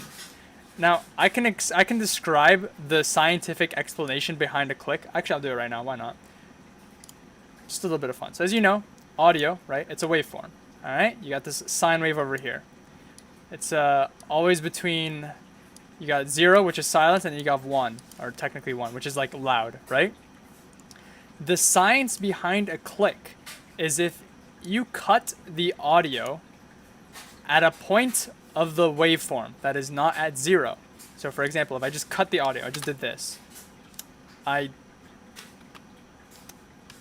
hold on. Let me start that over. I'm going to do a new layer. I'm going to do a paintbrush, all right? So we got our waveform. We got our sine wave. If you cut the waveform at somewhere that is not 0, so for example, like this, it will cause a clip because at that moment, the waveform immediately cuts to 0, just like that. And it causes this click, which does not sound good. So, the best way to avoid clicks, and I mean the only way to avoid them, is to make a cut at 0, when the audio is at 0. And how do you do that? Well, there's two ways. A, you literally go into the waveform and find where does it go to 0, or you can put a fade, which is why you have declicking modes. So if I put generic, to your side. And again, if I put it smooth, to your side. Put it to crossfade. To your side.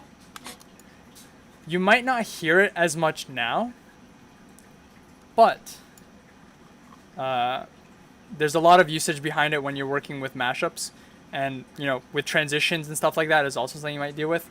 Actually, you know what? I think this might work as an example. I'm gonna do, where is it? 3x oscillator. There we go. I'm gonna do a bass. I'm gonna turn this off. Turn off. That is white noise. 0, 0. There we go. I'm gonna put this. Nope. Delete. I don't know why I'm going into such technicalities when it's not even. I mean, okay. The thing is, audio clicks are important, but there's no reason to know why they exist. But I think it's interesting to know. I'm gonna do this. I'm gonna do this. Nope. Pattern 1. We got this bass line. I'm gonna crank up the bass line so that you guys can hear it. More loud.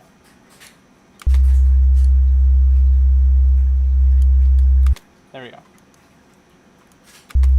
So, we have this bass. The moment it comes in and the moment it comes out, there should be a click. Okay, at the ends, no. But at the beginning, there is. And the way you can hear it is because there's this, like, if you look in the waveform, there's this moment where, like, all frequencies are playing because it's sort of like getting to the point of the sine.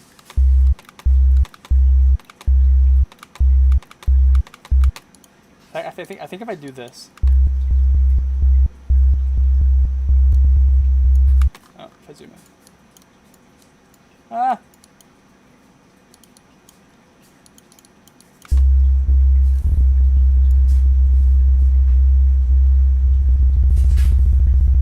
So as you can see now, there's all of these like artifacts and like artifacts and stuff that, you know, you don't want to hear that. You just want a nice clean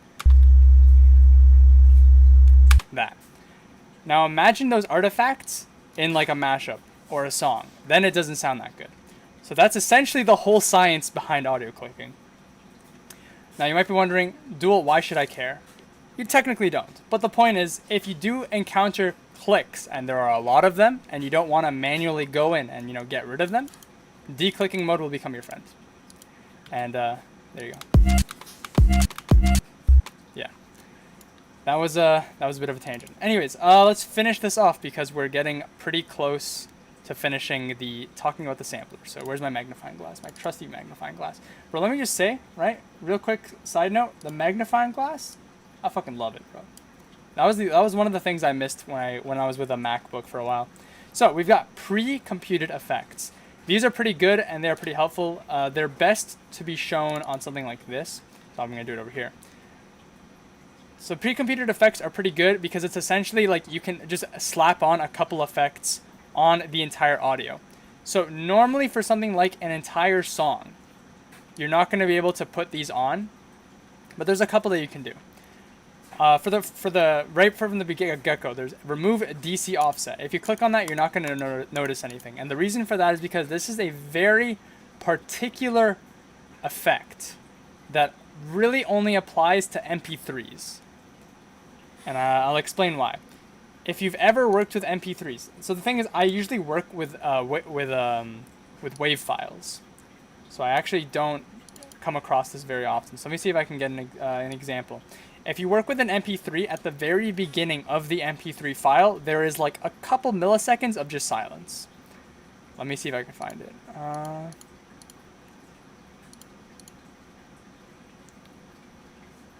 MP3. Here it is. Oh, shoot. I did not mean to do that.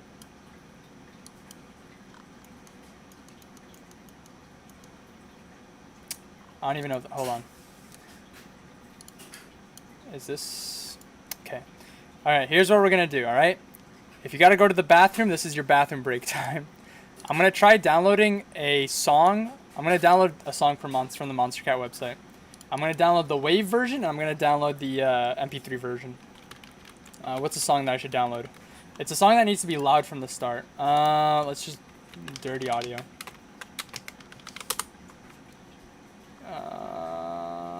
What's the goddamn Gorilla Glue? Yep. All right. So we're gonna do this. Now I need to go into my settings, and I don't know if I'm gonna dox myself. I mean, I've done it so many times, so it's not like you guys will actually learn anything, but. Oh, okay. Kind of docs. A little bit. Good thing I checked before I did that. Update settings. Go back. And download. And there we go. Alright. This is the WAV file. And this is the MP3. Bro, if I'm wrong about the remove DC offset, I'm going to be sad. Anyways, if I zoom in, there we go. The WAV file starts right from 0. But the MP3 has this very tiny bit of audio. So, technically, you could just be like, well, I could just crop it and drag it. There you go. Easy clap. Didn't even have to worry about it. Didn't even have to think. That issue is not the same at the beginning. Actually, there is audio at the end, too. I didn't even realize that. But, yeah. So you can literally just do that. But, you know, that's a bit of work. That's effort. You know, you got to go all the way over there and do that. So, what you can do is you can remove DC offset. You click on that. And I was wrong. It didn't actually do it. All right, never mind. I don't know what that does. I'm cutting that out of the video. If you guys were here, you saw me flop like that. It's a weird setting. I've seen it work, and then sometimes it doesn't. I think it's supposed to remove this automatically, but I guess it doesn't. So, anyways, ignore what I said. You guys didn't hear anything. Anyways, next setting. So we've got normalize. Normalize is a very important setting. All right, this is actually a pretty good one. I mean, it's not very important, but it's a very good one. It's a very good one if you're working with quiet stuff. Well, there's two main uses for it, and I need to pull up the Monster Cat site again. Okay. So I think Muzz is a very good example of this. There's a lot of times where Muzz will master his music. I mean, not a lot of times, but it was most prominent with his most recent LP. If I drag this in. No. Okay. I need another Muzz song. Catharsis, maybe? Save. Come on, Muzz. Trying to give you a shout out. Nope, not Catharsis. Out there?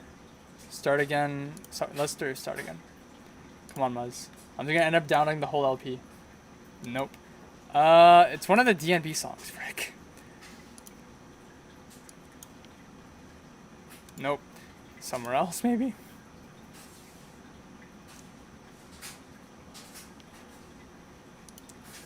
And dragon.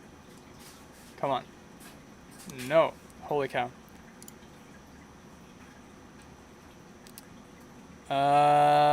Let's do the sanctuary maybe. No. Salvation. Okay, all of those failed. Okay, here's the game plan. Warehouse? Okay, yeah. It might be warehouse, actually. Let me find that. The warehouse.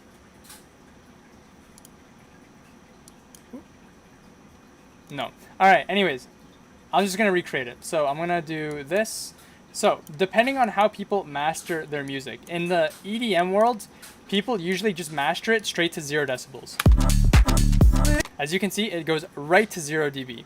If you export that, it's going to be full waveform. As you can see, it's the whole thing. I'm going to lower the volume on this. Alright, I'm just going to do that, and I'm going to export it. File, export wave. LMAO, export. Do that real quick. That was really loud, and it was because I forgot I had 2 EQs blasting the thing. You know what? Actually, I have to re-export that again because I know it's gonna fail. LMAO start. There we go. All right. LMAO. Okay, so if I bring this in. Okay, now FL is just trolling me. Oh, it's okay. See what I mean? That is an example of like the freaking initialized value being scuffed. All right, let's try that again. File, export. LMAO. Bro, sometimes the hardest part of making a mix is exporting it. There we go. All right, so as you can see here. Okay, hold on. Mute that, delete this. File, export, wave. LMAO! Thank you. All right, here we go. This is what I want. All right, so as you can see here, this waveform, it's the same song, but it's quiet. Normalize will take the loudest part of the song and drag it all the way up to the top to 0 dB. So if we look over here and I press play, it's stopping at around 15 decibels. It stops at around 15 decibels. If I hit normalize, voila, banger, absolute magic. It takes the loudest part of the song and brings it to 0 decibels and brings everything else up equivalently or equally. So if I press play, it's going to stop at 0 dB. It's not going to distort and it's not going to be offset or anything. It's really good. If you're dealing with something like samples, which is over here, and bring this over here, right? I'm going to press play. As you can see, there's a ton of headroom here. Normalize. Instantly louder. So as I mentioned, this is really good if you can see a lot of headroom, because instead of having to bring up the volume and then you press play, and then maybe you're like, oh, that's not enough volume, I need it to be louder, then you'd have to route it into a track. From here you might crank this up. And then maybe you're like, it's not loud enough, so I gotta put a fruity parametric EQ and boost this up. Or go into fruity balance. Where is it? Fruity balance. More volume. Anyways, as you can see, it is what it is. You know, it's effort. So, if you're able to, just normalize it. People be like, normalize this, normalize that. Bro, normalize your audio. All right? Easy clap. Do that. So, right beside it, we got reverse. Pretty self-explanatory. You can do it with an entire song, but it's going to do it to the entire song, so.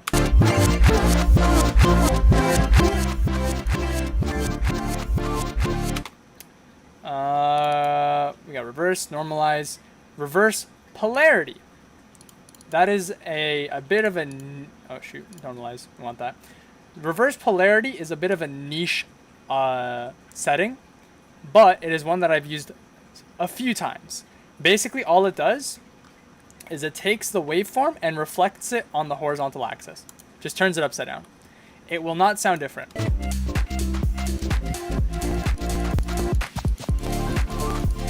Now, it is sounding different because I'm literally spamming the button. But as you can see, all it does is turns it upside down.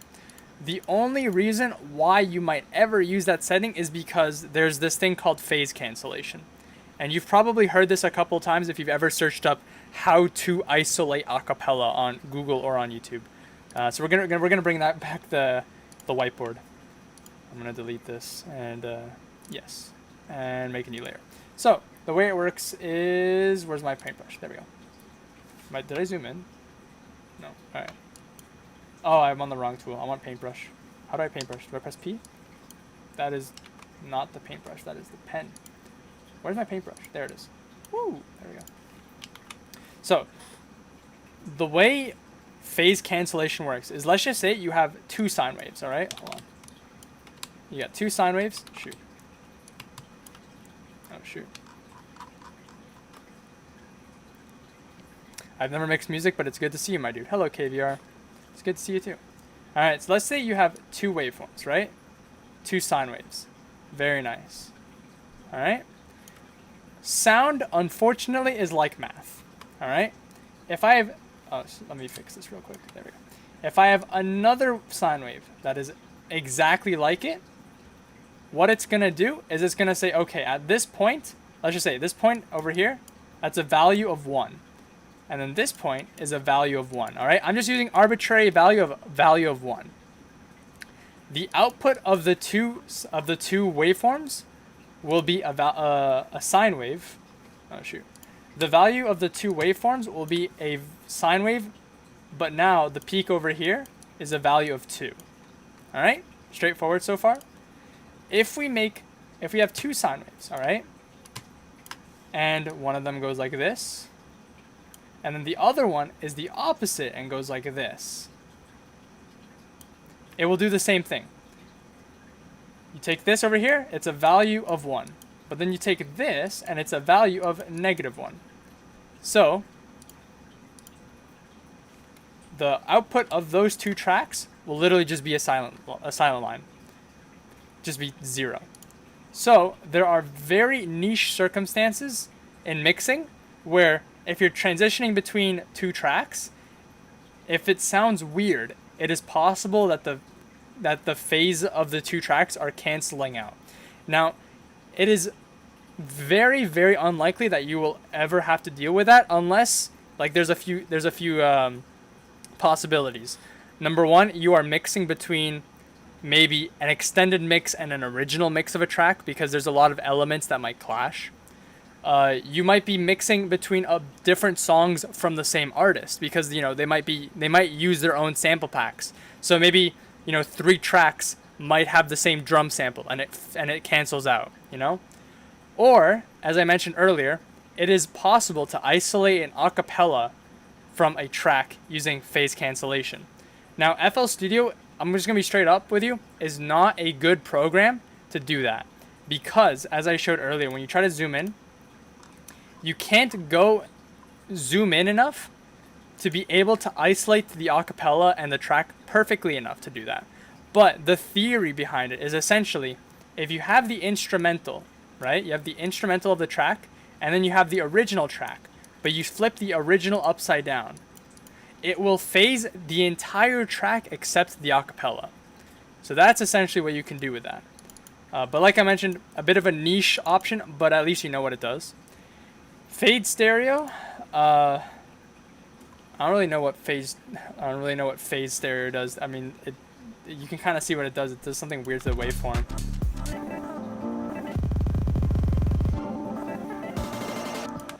As the audio plays, it goes from left to right. That's essentially what phase stereo does. I've never used it before. Swap stereo switches the left and the right, which you might not notice, but maybe if a song goes like, I don't know, what's that one song, Bohemian Rhapsody, where it does like the little high, little low, or whatever, and it goes like left to right. Maybe it goes right to left now, That's what swap stereo does. Yeah. So the last of the settings is at the very bottom. I'm going to go down here. Actually, I'm going to do this. All right, there we go. So we got these knobs over here. SMP starts your own survival multiplayer world in Minecraft. I am kidding. What that does, these audio settings specifically allow you to crop the audio. Now, I'm going to be honest, all right, straight up, all right, as I've been doing. You see this highlighted area is like red and there's a line. I don't know what that does. I don't know what that means. It's there. If I go here, it doesn't do that. Actually, no, it does do that. Okay, well, the more you know. Anyways, I don't know what that does. But it's never been an issue with me. I'm going to turn these off. So, as you can see, if I drag the knob, there's different things that I can do. For example, this changes where the audio would start. So I can crop it so I only want it, what is this? The snap to start right at the transient. So if I look at the audio over here, now it starts exactly at the transient. Before, if this was off, there's like a little bit of room right before it, right? And if I'm trying to sync it up with like a metronome, these milliseconds of silence might be noticeable and annoying. So the alternative was, well, you could just drag it over, right? But if you're trying to do the copy paste tool or whatever, it's going to be all of them are going to be offset. So what you can do is you can just drag that off a bit, and now it's in sync. Length essentially just cuts off the end. So I want it to be shorter, as you can see. Oh shoot, did it even do anything? What the heck?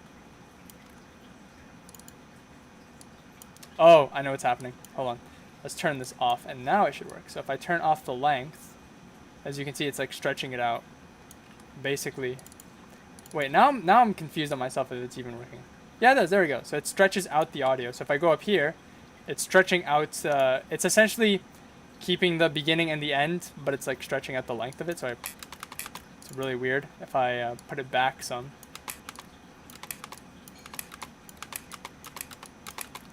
So if we do it with like the whole clip over here. Oh shoot. And I just cut it. Oh, where'd it go? Oh shoot, it's right here. Actually, where's my magnifying tool? I think this would be easier to demonstrate zoomed out. There we go. So I press play.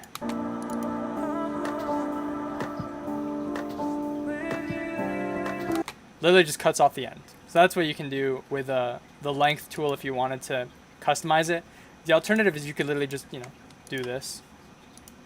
But depending on what you're working with, it might just be easier to do that. If the clip is too small, it can be a bit buggy, and then, do the weird thing like that.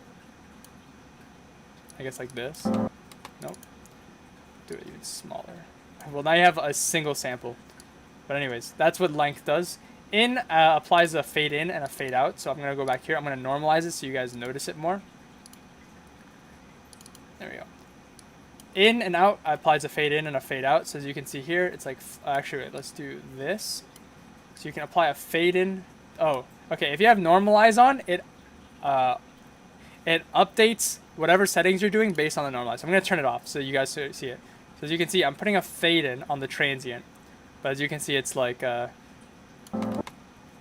excuse me. If you put a fade in on a transient, then you just kind of get nothing. If I do a fade out, however, you notice it a lot more. It's like a lot more. Hold on. I need to use a better sample. Unfortunately, burial drums aren't going to work anymore. Let me see if I can find my AU5 drums. Those always help me out. If I go here, maybe if I go into Rushdown, else, AU5 samples, baby. That's what we about. All right, let's get a fat snare. Fat snare 1 or 2. There you go. We got fat snare 2. All right. We can apply a fade in. And when I normalize it, you can see how the fade in is a lot more noticeable. And at this point, it's just normalizing whatever's left of the white noise. Oh, that's weird. Hey, that's a clip. What the heck? That's weird. I've never seen that sort of audio before. That's actually kind of cool. I broke FL Studio, guys. I don't even know how I did it. Anyways, same thing at the out, as you can see. If I want to cut the end off, you can see it cuts it a bit more, makes the fade out more noticeable.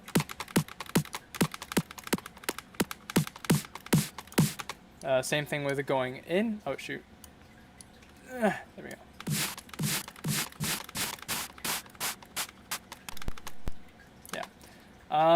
Crossfade. I don't think I remember what that does. Oh, crossfade just brings it in at the end.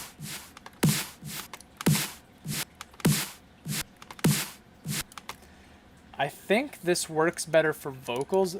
Crossfade is not something I ever use. And then there's trim. Trim is essentially what remove DC offset I thought it was, which is basically just if there's white noise at the end, just cuts it off. Well, I mean, at the very least, like if you just do just a tiny bit, it just cuts off all the white noise. And then anything more than that cuts off like a little bit at the end. As you can see, it's not much. It's not like out or whatever, or not out. It's not like length, which it like cuts off everything and just keeps going. Trim, if you just need to cut off the end off of it, there you go. And then if you cut off the end, if you're trying to do like a fade out, right? As you can see, the fade out is also affecting the white noise, right? Or the like literal silence. But now that I've cut off the trim, the fade out can be a lot more specific, a lot more to it or whatever. And as you can see, because it's now like, now that I'm applying this like fade out, there's white silence. It's just cutting out the silence as well. So yeah, any questions? That is, I think, everything that ever needs to be known with the sampler. But anyways, the sampler is a very powerful tool, and it's where you're going to be spending most of your time when mixing, with like volume automating, sending to mixing, applying BPM, and then, you know, declicking, and then the knobs at the bottom if you're using like samples. But yeah, let me catch up on chat real quick. Bee-boo, whoa. I've never mixed music before, but it's good to see you. Looking forward to catching the rest of this online duel. Thanks for teaching. Night, man. Good night. Oh, I see. Can't be here at the moment, but if this will be archived somewhere on your channel, I'll check it out when I can. Cheers, duel. I will be putting the VOD up on the channel, and I will be doing a cut down, highlight, you know, more digestible version of everything that I'm talking about today. So if you miss anything, I hope the edited down video will be a, you know, more concise version of this stream. Are you thinking about composing? I definitely am. I feel like, if I'm going to be just completely honest, I feel part of me making this tutorial series is I'm just trying to, you know, put a close on making mashups and mixes. Not that I'm going to stop, but I sort of want to give like a good send off. And what I've always wanted to do, I mean, what I always like being, is I want to be a, you know, a homie for the peoples. And, you know, I try to be there for everyone, you know, when people ask for like feedback and stuff, but it's not realistic. I have time. I mean, I got my own life to do. And so the best I can do is I just want to teach everyone literally everything I know from mixing. It's everything that I've picked up by myself from the past, you know, 5 years of mixing. It's something I want to make something that I wish I was able to watch when I started. But because like literally the first year of making mixes and mashups, I learned completely on my own. And well, that's why it took me a year to make good mashups. But hopefully this whole like mix thing will be good. And like I mentioned, I'm not going to stop making mashups, but once I kind of send this all off, I've already been dipping my toes into producing stuff. A couple of people already know that I have a couple IDs hidden around in some places. And I don't know when I'm going to release them, because I'm still trying to figure out what exactly I want to make and all that. But, you know, producing's a lot of fun, and so is mixing and stuff. So, anyways, what I do want to do, because I've actually had people reach out to me and say they want me to teach them how to DJ, and I feel bad, mostly because I'm just like, I feel like if you just spent, like, you know, if you had the time, because not everyone has time, if you just had the time to, like, you know, find a good tutorial, you could just teach yourself for free, you know? I've taught people before how to, like, swim, you know? I'm an instructor. I've been a tutor, like a math tutor and stuff. So I can teach. But, like, I feel bad, in a sense. So what I do want to do is I want to create this tutorial thing. But then if after the tutorial, you still want me to, you know, teach you how to DJ, for example, or you want feedback, I could, like, charge you for it, you know? I could be like, you know, $5 for feedback, or, you know, $15 for, like, an hour lesson with me, you know, something like that. Just off the top of my head, I'd have to, like, look into it more. One thing I do want to do, and the thing is, I don't know how successful I guess it'll be, but, you know, for memberships, for example, I want to do feedback streams, and I want to be like, you know, you got to be a member of the channel to get feedback, you know, something like that. But I think overall the net output of me creating this tutorial series will be good for everyone. I think people who are beginning to learn will be able to fast track their way to becoming good DJs, and then people who are veteran DJs might be able to learn or might be able to pick up a thing or two that they might not have known. But yeah, anyways, any questions? I think I'm gonna be done this first episode, I guess, of the tutorial. As a recap, for if you missed out, we covered essentially opening your first project. You've got yourself. We covered the buttons all up here at the top and the different things, or specifically the most important ones.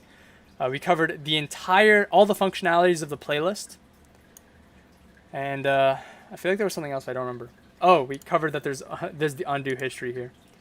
But anyways, yeah, there's a lot I still want to cover. I want to dedicate an episode to the mixer, because there's a lot of stuff. The mixer, sends and receives, plugins, all that.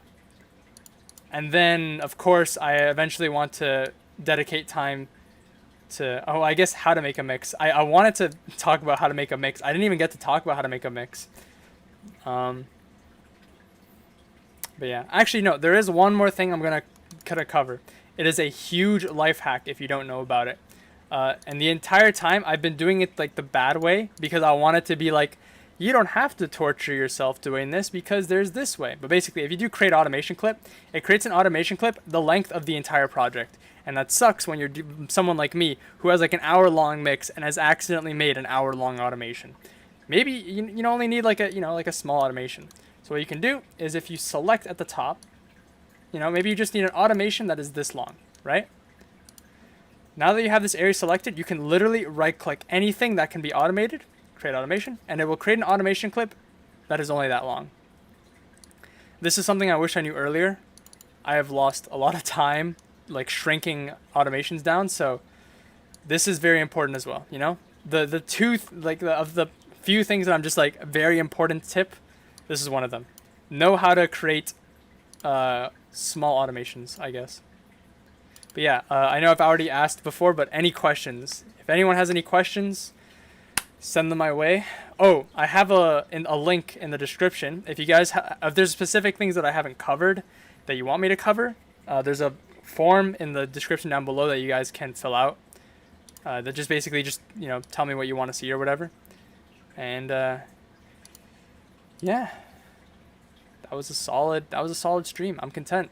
I think the edited down version is going to be a lot shorter, but anyways, I hope this was helpful. I don't see any questions, so I think I'm gonna call this. I think I'm gonna end it here.